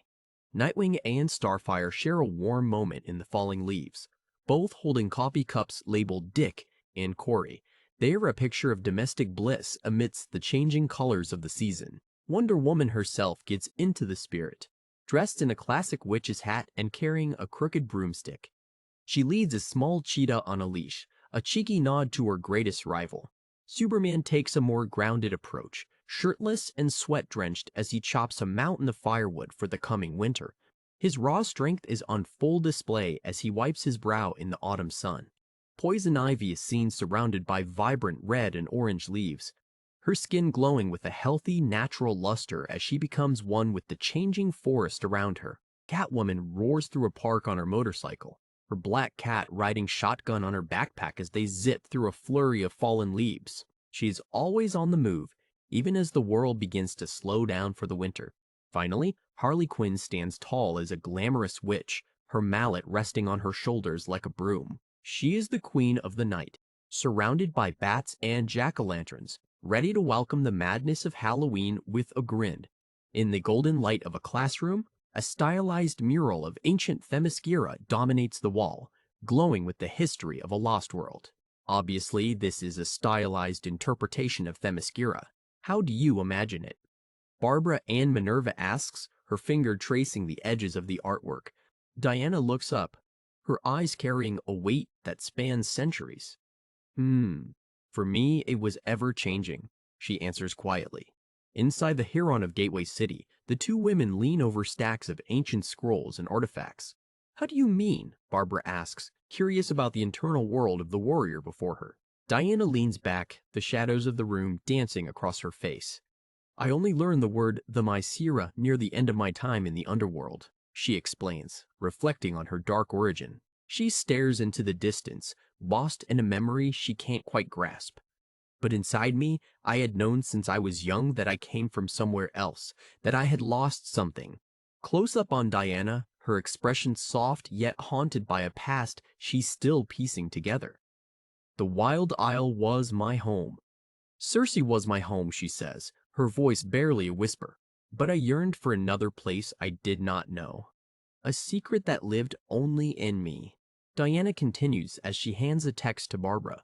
Though she was physically unable to say the word Amazon, Circe was meticulous in my education, finding many ways to point me to it without ever saying the words. Barbara looks down at a page showing a silhouette of a powerful woman. Could she have said Themyscira, she asks, looking for a loophole in the ancient silence. Diana shakes her head slowly. Perhaps, but there were ears everywhere. When even a goddess like Hecate fears who is listening, you learn to be cautious. The camera shifts to a silhouette of a menacing figure. Circe felt that Apollo only banning the word Amazon was a trap. Hecate agreed. So they said no words that would raise suspicion, Diana notes. The warmth of the study returns as Diana gestures to the books. But Circe and I were always reading. And whatever I was reading, falling in love with, getting lost inside, that was Themyscira to me, I think, even before I knew its name. She smiles sadly at her friend. So, yes, it was ever-changing to me. I'm sorry. Do I speak too freely, Barbara? Barbara looks at her with genuine admiration. Of course not. The way you think is unique and beautiful. I wonder if that's due to who you are or how you were raised. Diana looks away, a hint of a blush on her cheek. Can such things be separated? She asks, her gaze falling to her hands. Barbara watches her, fascinated. Like I said, unique, she whispers. Suddenly, the red glow of an emergency broadcast fills the room, casting long shadows. What can you tell Ma? Diana starts, but the audio cuts in with a sharp hiss of static. The news anchor's voice is frantic as red text scrolls across the screen. Destroyed an entire casino in Reno. It's still unclear whether. Diana stands immediately, her warrior instincts flaring to life. It's some kind of natural or supernatural phenomenon. The reporter continues through the noise. She looks toward the exit, her expression hardening. Forgive me, Barbara. We'll have to continue this conversation later, Diana says, her mind already on the battle ahead. Barbara looks up, startled. What is that? She asks as a low hum begins to vibrate through the floor. Outside the Hyron, a beam of red light streaks across the sky with a powerful whoosh. A man outside looks up in shock. Did you hear that? He asks his companion. The man and a woman watch the streak disappear into the night. Guess so. What's happening? She wonders aloud, the light fading into the distance. Back in the doorway, Edda explains to the newcomer. Deanna asked me to hook the Hyron up to breaking international news reports so they will autoplay when they occur. The man nods, impressed but wary. Clever, assuming it doesn't drive her mad, he notes. The scene shifts to Reno, Nevada. A streak of red energy hangs in the air over the city. Something is wrong here, Diana thinks to herself, her inner monologue reflecting her rising concern. Diana moves through the city in her battle armor, a dark armored figure with red glowing eyes. Something unnatural. I can feel the edges of it, crackling in the air. A reporter is on the scene as a cloud of dust rises from a collapsed building. Potaways. Authorities tell us that while some injuries are severe, the building, which was scheduled to be demolished next month, was empty, thus limiting the number of injured too. A passerby points toward the rooftops. It's Wonderwoman, they shout, as Diana perches high above the chaos. Diana peers into a hole in the rubble, where a strange light flickers. By Hecate, what was that, she wonders, sensing a presence lurking in the dark? She moves deeper into the wreckage, her armor clanking softly. Possibly just a live wire? Something damaged in the general destruction? She theorizes, though her gut tells her otherwise. She stops, the hair on her neck standing up. No, that feeling again, she realizes, her hand hovering near her weapon. The air feels heavy, suffocating. Not just of charged energy, but something desperate and dark. She clenches her fist as she peers through a gap in the debris, an ache that feels like a virus. The darkness seems to pulse with a malevolent intent, something violent that catches and spreads. Inside the shadow, a spark of blue energy ignites, illuminating a jagged opening in the floor. Diana's armored form is silhouetted against the dark sky, a lone guardian amidst the ruins. A sharp quackrockle echoes as a bolt of blue lightning suddenly erupts from the ground, shattering what's left of the foundation. Diana is thrown back, her eyes widening in surprise as the energy lashes out. She gasps, struggling to maintain her footing. The blue energy takes a shape, jagged and erratic.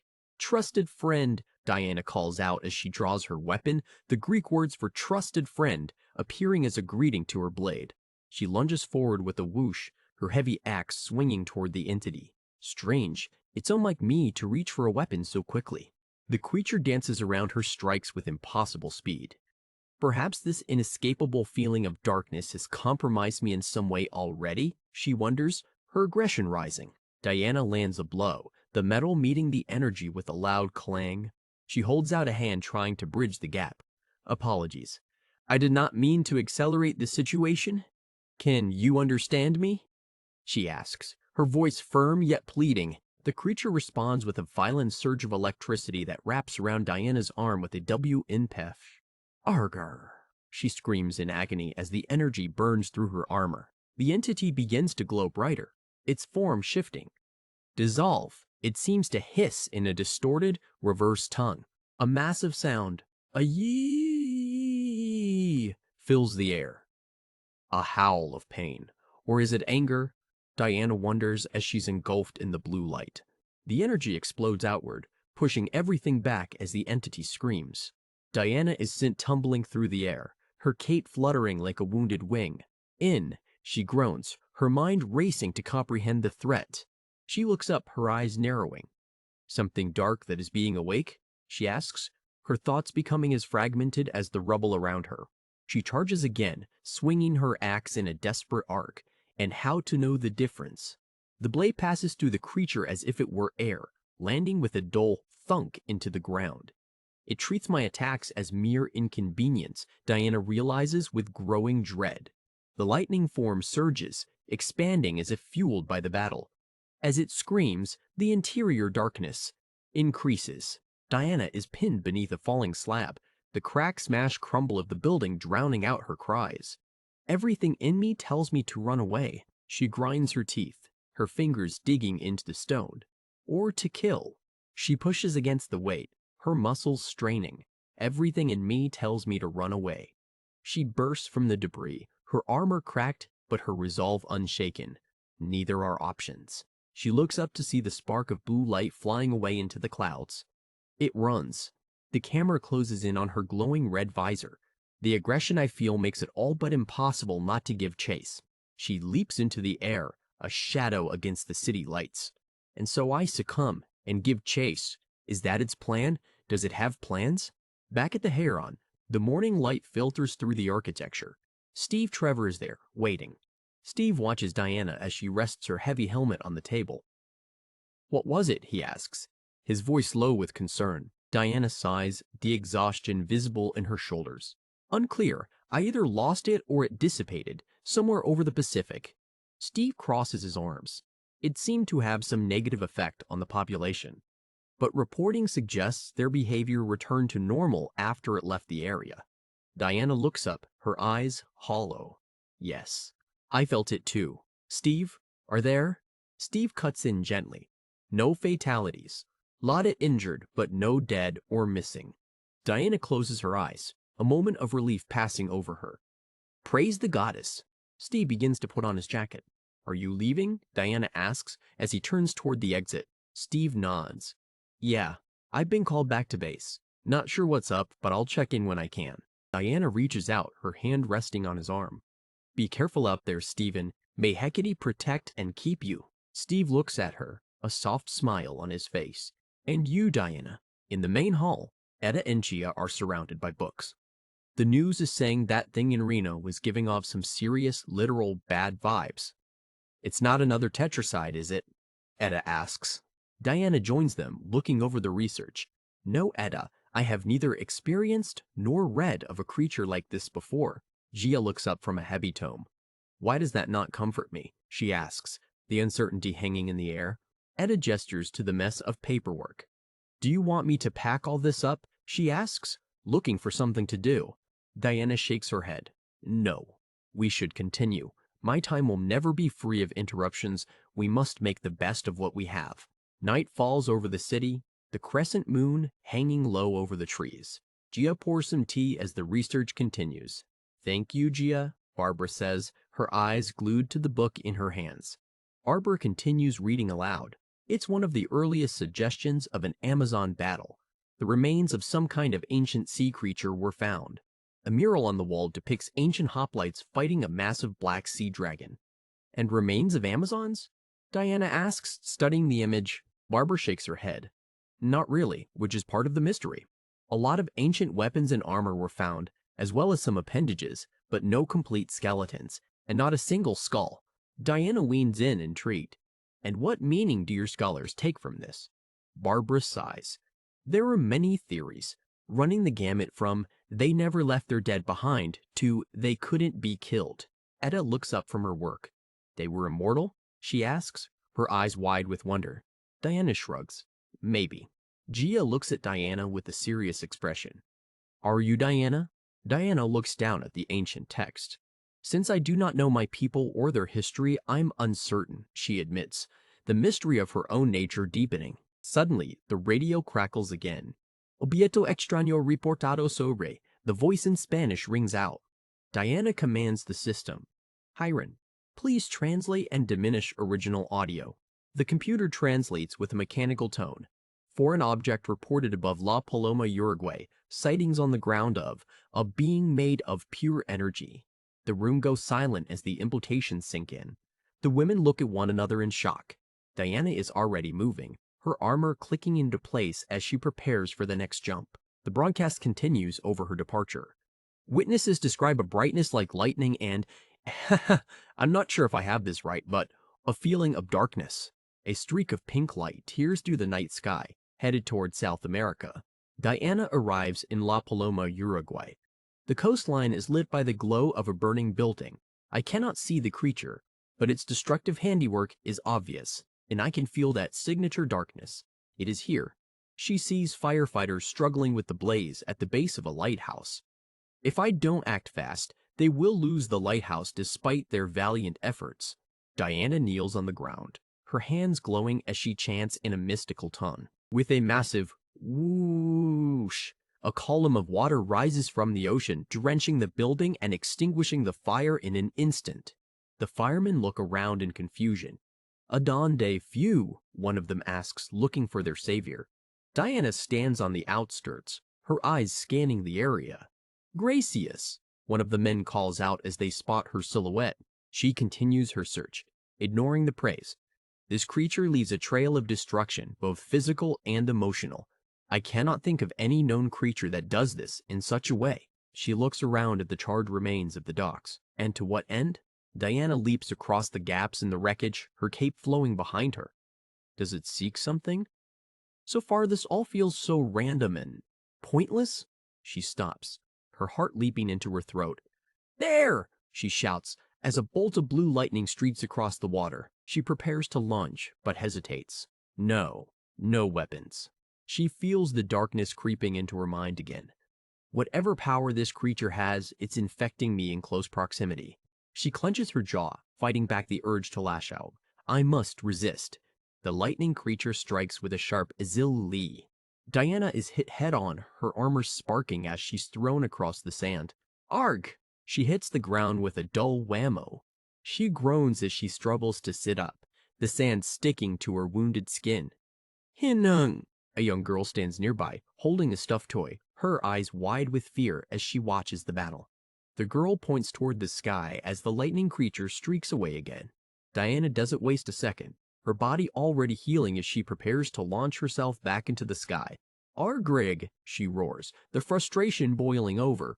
Diana's silhouette vanishes into the red sky, leaving the girl alone on the beach. Later, back at the Huron, Steve looks up from the monitor. Dominican Republic Beach, where a strange lighting creature, the news report announces. Diana is back, looking more battered than before. She lets out a heavy sigh as she leans against the wall. The scene jumps to Varen, Dominican Republic. Diana is mid-fight, her fist connecting with a wall of blue energy. The locations continue to flicker across the screen. Merida, Mexico. Diana swings her axe, another distorted command escaping the creature's mouth. Waimea, Hawaii. Diana is thrown through a wooden structure with a loud whoosh. Arr! Back at the Huron, Diana collapses into a chair, her armor smoking. This thing is infuriating. It is impossibly strong and fast, communicates nothing, and emits the foulest dark energy the second you get near it. She rubs her temples, her eyes glowing red with a dark intensity. It's bringing out the worst in me. Diana looks up as Etta approaches. Tell her, Etta, Diana commands. Etta steps forward, holding a map. I noticed when you and Barbara were talking about ancient Amazon battle sites that some of them are the same locations you've been fighting in tonight. She points to the marked spots on the map. Look, it wasn't called La Paloma back then, but this battle site is close by. And there was a battle in Waimea, and in Mexico, not far from Merida. Diana looks at her in realization. Reno? Etta shows her the data on a tablet. Not that I found, but that casino hotel was called Paradise Island, another name for the Mesira. Diana stares at the screen. That cannot be a coincidence. Etta sighs. Nothing's a coincidence. Well, almost nothing. Diana looks at Etta with renewed hope. Etta, this is brilliant. If we can figure out where it's going next, perhaps I can figure out what it's trying to do, or at least beat it to the next location before it starts tearing things up. She rests a hand on Etta's shoulder. Thank you. Diana turns back to the others. Do you mind helping me with this? Building a list of possible locations? Gia nods immediately. Yeah, we can do that. Of course. Barbara looks up. Do you need anything? Diana starts walking away. Thank you, Gia. No. I'm gonna make a crime board.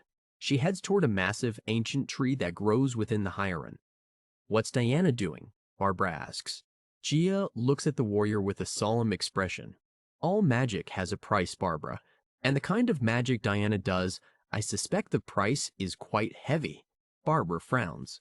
But what does that mean, Gia? Gia looks back at the scrolls. It can mean all kinds of things. Etta stands by the workbench. I'll make more tea. Gia looks at her, exhausted. Etta has crime-bored eyes put on coffee instead. Etta chuckles softly. She knows me too well. Much later, the Chiron is a chaotic mess of maps and pins. Diana stands before a massive world map that's been marked with dozens of connections. Barbara walks in, looking shocked. Oh my, you've been busy. Diana points to the web of pins. So many battles, Diana? Barbara notes, looking at the scale of the destruction. Etta steps in. Some might say too many. Gia yawns, leaning back in her chair. I'm going to win a Pulitzer. Barbara looks at her, deadpan. Barbara, for the last time, you're not winning a Pulitzer. Diana turns to them, her voice calm. I can see you have all lost your minds a bit while trying to do this work. Hecate appreciates your sacrifice. I am also grateful the breaking news paused for some time as well. Etta joins Diana by the map. Yeah, we couldn't quite figure that out. We thought maybe it could only attack at night, but it's always night somewhere, so why no attacks? Etta continues. But Etta figured out that maybe it was hitting areas that were more remote, no humans to report the sightings. A reasonable assumption, if unproven. Gia nods in agreement. And we found ancient battle records in remote areas of Greenland, Ireland, Greece, Russia, Mongolia, China, and Australia that back up that theory. Diana looks at her with gratitude. You've done fantastic work, ladies. I am in your debt. Suddenly, a new alert flashes on the screen in Greek text. Enefepenke katastrophe ipoi zoroi stoi delphoi, ston alada. The English translation appears below.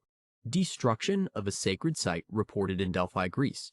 Diana stares at the screen, her eyes narrowing. Delphi. Diana arrives in Delphi, Greece. The ancient ruins are illuminated by the stars. Ever since I can remember, I have ached to see Greece. To get to see Delphi first feels prophetic. She walks through the amphitheater, her gaze scanning the empty seats.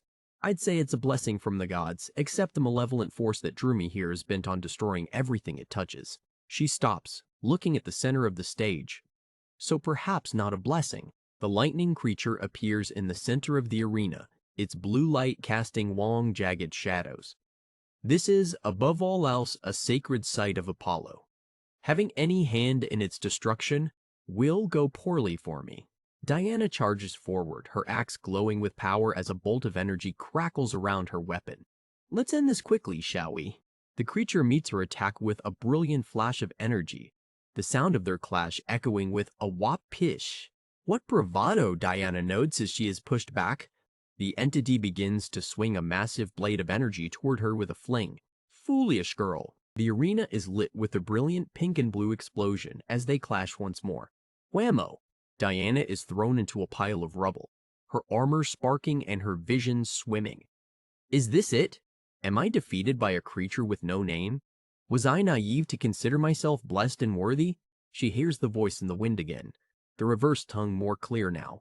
Fool! It is the darkness that whispers in your ear. Two titans of a new age stand together for the first time as absolute Batman and Wonder Woman prepare to face a darkness that neither can conquer alone. But they aren't the only ones emerging from the shadows as the absolute universe expands with the arrival of Green Lantern, Martian Manhunter, and the Flash. High above the cliffs of Gateway City, the ultra-modern fortress of Veronica Cale glows against a dying sun, a monument to power and isolation. Inside, Cale stares at a chess set where the pieces are modeled after the world's new legends. Did you know someone's made some kind of ridiculous chess set with them? She asks with a cold smirk. Her gaze drops to a trash can filled with discarded dolls and merchandise of the Amazon warrior. Grim, you have no idea the pile of merch I'm looking at. It's like a cancer, she spits into her communicator. She moves a piece across the board, her gloved hand steady. You're right that they're big symbols. But big symbols are big targets. Did she take the bait? She asks, her eyes fixed on the trap she's set. The stage is set for a trial by fire as Wonder Woman enters the territory of the Bat in the Mark of Hecate. Gotham City burns with its usual desperate energy, unaware that a massive green bat symbol has been scorched into the very clouds above its skyscrapers. Batman perches on a steel beam, watching the magical signal flare out of existence. I'd heard you were quiet. But they may need to invent a new word for what you are, a voice calls out from the darkness. Wonder Woman steps into the moonlight, her armor shimmering with a strange emerald flame. "I'm Diana," she says, her presence commanding the very air around them. Batman doesn't flinch, his white lenses reflecting her glow. "Batman, define magic," he orders, cutting straight to the impossible nature of her arrival. She sits beside him on the ledge, seemingly unfazed by his legendary grimace. "Advanced chemistry with unconventional intentions and unusual resources?" she offers with a playful tilt of her head. She watches him, curious about the man beneath the cowl. "You hurl yourself from these skyscrapers with no fear, but you cannot fly. How did you learn to do that?" she asks, and he simply replies, "Necessity." They stand on the edge of the abyss, two strangers tied together by a city's blood. "I'm here about 4 recent murders. They are all connected by the symbol on my arm," Diana explains, revealing the glowing mark of Hecate. She looks out over the decaying skyline, her eyes heavy with a weight older than the city. "I'm afraid that bell is rung for me. I cannot now go back into the shadows," she whispers. Batman turns to her, his voice a low rasp. "Would you, if you could?" he asks, testing the resolve of the woman who calls herself a goddess. Diana scoffs at the notion of godhood. "A god? Of course not. My mother was sure you were a bat god when she saw you in her scrying pool. We made a bet about it," she reveals with a smirk. She reaches into a pouch, her movements fluid and deliberate. "Oh, I almost forgot. Forgive my manners. I was raised in hell, though that is no excuse," she mutters, searching for a token of peace. She holds out a metallic, jagged star. "What's this?" Batman asks. "It's a gift. Hospitality is a big deal in Greek culture," she explains. He takes the object, feeling the cold weight of a world he doesn't understand. "You said you were raised in hell," he reminds her, seeking clarity in her chaotic origin. She smiles, a sharp, dangerous expression. "The underworld is more accurate. It's an enchanted talisman of Hecate," she clarifies. The talisman hums with a faint, otherworldly energy in his hand. "If you touch this with your bare skin and demand an audience, I will come to your aid," she promises. Batman stares at the relic, his skepticism warring with the evidence before his eyes. "Seriously?" he asks, and she nods. "It's powerful magic. Mine, my mother's, and Hecate herself." The pact is sealed as Batman kicks his motorcycle into gear. "Would you mind escorting me to the most recent crime scene?" Diana asks, taking flight as the dark night roars across the bridge below. Several miles outside the city, the air turns cold and damp as they enter the infamous Slaughter Swamp. This swamp teems with power. "What is its name?" Diana asks, sensing the lingering spirits of the mud. Inside a derelict cabin, the walls are painted in gore, a massive symbol of Hecate dripping from the wood. "Your goddess Hecate likes blood," Batman observes, his eyes scanning for clues in the carnage. Diana investigates the ritual site, her brow furrowed. Someone is trying to build an Anthroparian, a powerful figure that could be remotely controlled, she concludes, realizing the murders were just the beginning. They arrive at an abandoned church deep in the woods, the clock tower looming like a tombstone. "Feels like there might be a million traps between the front door and the clock tower," Batman warns. Diana looks at the heights of the tower. "Do you mind being carried briefly? We could just cut to the end of the line." Violently, she suggests, and Batman simply grunts. "Well, I like the violent part." They shatter the stained glass, crashing into the sanctuary where hooded figures kneel around a massive, fleshy construct. "Wait! Don't cross the barrier!" Batman yells, but it's already too late. The ritual circle is broken, but the air thickens with a sickening red mist. They're not trying to build a construct, they're trying to control one, Diana realizes as the magic begins to wrap around her mind. Back in Gateway City, Kale sips a drink, watching the remote feed. "So you were manipulating me?" her associate Grim asks from the shadows. "Was it manipulation, or just pointing you to the convenient truth?" she retorts. She picks up the Wonder Woman chess piece, her eyes cold. The story of their miraculous child, the one some myths claim is made of clay. If she's made of clay, she's nothing more than a fancy golem, she sneers. In the church, Diana's eyes turn blood red as the corruption takes hold. Batman, run, she gasps, her body glowing with a malevolent light as she loses control of her own power. The Amazon warrior becomes a force of pure destruction, her axe swinging with a speed Batman can barely dodge. Diana, can you hear me in there? He shouts, his voice lost in the roar of her transformation. Batman uses his grappling lines to anchor himself as the room begins to tear apart. Diana, I know you're in there, near me, he pleads, but the golem force driving her only strikes harder. He's pinned against the debris, the possessed warrior looming over him with her weapon raised. Maybe one chance, he wheezes, reaching for the only thing that can stop her. She prepares the killing blow. Batman slams the talisman of Hecate against her skin. I demand an audience with Diana of the Wild Isle. He roars, the ancient magic surging through the room. The red mist dissipates in a blinding flash of white light. Thank Hecate, Diana gasps, her eyes returning to their natural blue as she collapses into Batman's arms. They stand amidst the wreckage of the church. The cult is gone and the construct destroyed. I think you'd have to be quite connected to have managed to get both my hair and blood, she notes, realizing the scale of the conspiracy. A sudden countdown echoes through the ruins. Wait, Batman shouts, but the church erupts in a massive explosion, fire consuming the evidence of the dark ritual. Veronica Cale slams her fist onto her desk as the screen goes black. Damn it! I take it that means you blew it up, she demands into the void. Outside the burning ruins, Batman and Diana lie in the dirt, catching their breath. Seems like it was a trap for us both. Who is they? He asks, and she simply replies, I have a list somewhere in my other pants. The embers fade. Batman hands her a small data drive. I freed a government scientist from a prison maze. He gave me this. It has quite a bit of information about you. About all of us, he reveals. A soft snow begins to fall over the woods, a quiet end to a night of chaos. May Hecate bless and protect you, Bruce, and those you love, Diana says softly before vanishing into the winter air. The journey continues for the heroes of the DC universe, where classic stories find new life in a compact format. Even on the coldest nights, Martian Manhunter reminds us to spread cheer across the universe. Happy holidays from DIK. The story of the Amazon shifts to a new chapter as the shadows of the past begin to lengthen in Absolute Wonder Woman number 16. In the neon-soaked streets of Gotham, love isn't the only thing that hurts when the sirens come out to play. In the beginning, there was love, and there was the island. A golden-haired spirit watches over a young Diana as she plays in the surf of a lost paradise. The spirit kneels beside the child, her glowing eyes filled with an ancient warmth.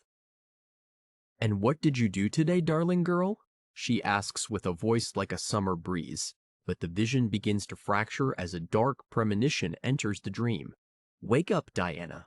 Something is coming, the voice warns, and the idyllic forest turns to bone. Diana snaps awake at the Hyron, the sun-drenched temple that serves as her home. Is everything all right, Diana? A small voice asks from the steps. She walks with a massive minotaur and a small child through the serene halls. It's quiet now, with the last of our maze refugees resettled. The beast, Ferdinand, notes with relief. Diana places a comforting hand on the minotaur's shoulder. Ferdinand, I have told you and Petra time and again, this is your home for as long as you want it to be. She promises. They move through the tunnels. The child wonders what they should prepare for Steve Trevor's return. What would one want to eat if they had to go to a terrible Senate hearing? She asks innocently. In Washington, D.C., the air is thick with tension as a congressional committee prepares to grill a hero. Colonel Trevor, if you all can quiet down, I'll try again with my question, the chairman barks. Steve Trevor stands tall before the panel, his gaze unflinching. I did what I always try to do, sir. Serve and protect the American people. There was only one person on that beach who understood what was going on, he declares. The senator leans forward, his voice dripping with condescension. You'd like paperwork on the name Princess of Hell, Senator? Steve asks with a defiant glint in his eye. The senator steeples his fingers, his face a mask of bureaucratic power. You disobeyed direct orders from your superior officer, no? He asks, waiting for the trap to spring. Steve Trevor doesn't back down. I believe she determined that Diana had a better handle on things than we did. I proposed myself as a liaison between Diana and the U.S. Military, he explains to the silent room. He stands, his voice booming with the conviction of a man who has seen the truth. If the US government wishes to oppose Wonder Woman, then they are on the wrong side of history, he proclaims. He turns to leave, the hearing ending in a stunned silence. If you want to speak to me again, Senator, you'll need a subpoena. He throws over his shoulder, his military career finished by his own hand. Meanwhile, in the cold clinical depths of Area 41, a different kind of war is being waged. Her vitals are stable. And the parasite? Veronica Cale asks, looking down at a captive creature. The lead scientist, Alberts, looks up with trembling hands. But without control, he begins, but Cale cuts him off with a look that could freeze blood. She stands over the experiment, her arms crossed. The parasite is not about mind control. It's a cudgel to beat them to death with if they deviate too far from our goal. Fear is the lever, she explains coldly. Alberts looks at the captive, his conscience stirring too late. Why tonight? All those civilians, people are bound to get hurt, he whispers. But Cale only sees the end result. Priority number 1. She walks out of the lab, her heels clicking on the metal floor. Make sure they're all ready to go by ribbon cutting time, she orders, leaving the nightmare to brew in the dark. The hunt is on as the season of the witch begins, a journey that will test the limits of magic and mortality. At the Gateway City Natural History Museum, the red carpet is rolled out for the unveiling of the Huron exhibit. Diana, we love you, the crowd screams as the Amazon warrior arrives in a stunning black gown. She stands on the stage, the flashbulbs of the paparazzi blindingly bright. The adoration is dangerous.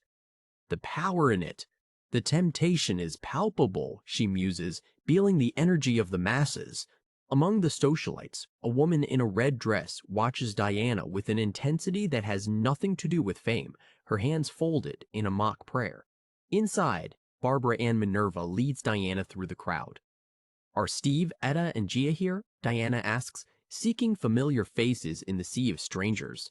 Barbara beams with pride at her life's work.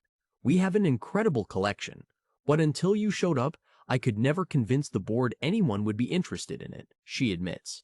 They stand before a colossal statue of an ancient warrior, the heart of the exhibit.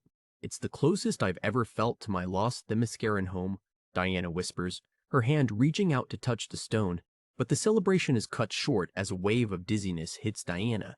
Something's wrong, she gasps, her champagne glass shattering on the floor as she collapses to her knees. Barbara catches her, her face a mask of concern. Diana, Steve, get back here, she screams as the Amazon's strength drains away into the very air. Her mind drifts back to the Wild Isle, to a time of training and blood. A tall, formidable warrior looms over her. You're not fast enough for that move, Diana, she chides. The young Diana lunges with her training staff, her face smeared with mud and sweat. Fast enough for that time, she retorts, trying to find a gap in her mentor's defense. The fight turns brutal as her opponent transforms, her skin becoming the fur of a massive white tiger. You disarming? Diana asks before being slammed into the rocky ground. The tiger's jaws snap inches from her face. You thought I was going to throw you, but I want you close. The beast growls, and the world turns into a blur of fur and fangs. Diana stands over the defeated beast, her staff glowing with an inner fire. The day is mine. I want my answer, she demands, her chest heaving with exertion. The warrior reverts to her human form, her head adorned with a crown of glowing antlers. A bad winner is worse than a bad loser, Diana. What do you know of losing, Artemis? She asks with a weary sigh. Diana looks at her mentor, her eyes searching for the truth. Why doesn't she come to me? She asks, referring to the mother she barely remembers. Perhaps she does not come because you have nothing more to learn from her, Artemis replies. They sit together by the edge of a dark pool. I feel unprepared, Diana confesses. None of you ever tell me anything real. Artemis looks at her, her expression softening. That's not true. Well, it's not entirely true. Diana's eyes snap open in the museum, the dream of the island fading. Aphrodite? She gasps. No, Barbara replies, looking down at her with wide, worried eyes. She sits up, her head swimming. How long was I out? She asks. Long enough. You barely hit the floor. "Are you all right?" Barbara asks, her voice trembling. Diana looks at her arm, the mark of Hecate's still glowing but feeling strangely hollow. Something has happened. There's something slightly wrong, she whispers to herself. She tries to summon her power, but the inner flame is gone. It's my magic. I can't access it, she realizes, the cold dread of powerlessness washing over her. She turns to Steve Trevor as he pushes through the crowd. Something very bad is about to happen. "Steve, get Barbara out of here. Etta and Gia too, if you can find them." She orders, her warrior instincts overriding her fear. The ceiling of the museum shatters in a roar of blue energy. Whatever this is, it must be connected to my magic seizing up. But who could? Diana's thought is cut short as the attackers descend. A group of figures lands on the pedestals, led by a woman with wild blue hair and eyes that spark with stolen power. "Good to see you on this plane of existence. I'm Zatanna, and this is the Suicide Squad," she announces.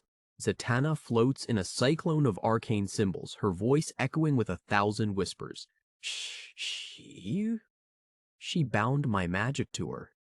She controls my magic now, Diana realizes, her eyes wide with shock. The sorceress descends, her face inches from the Amazons.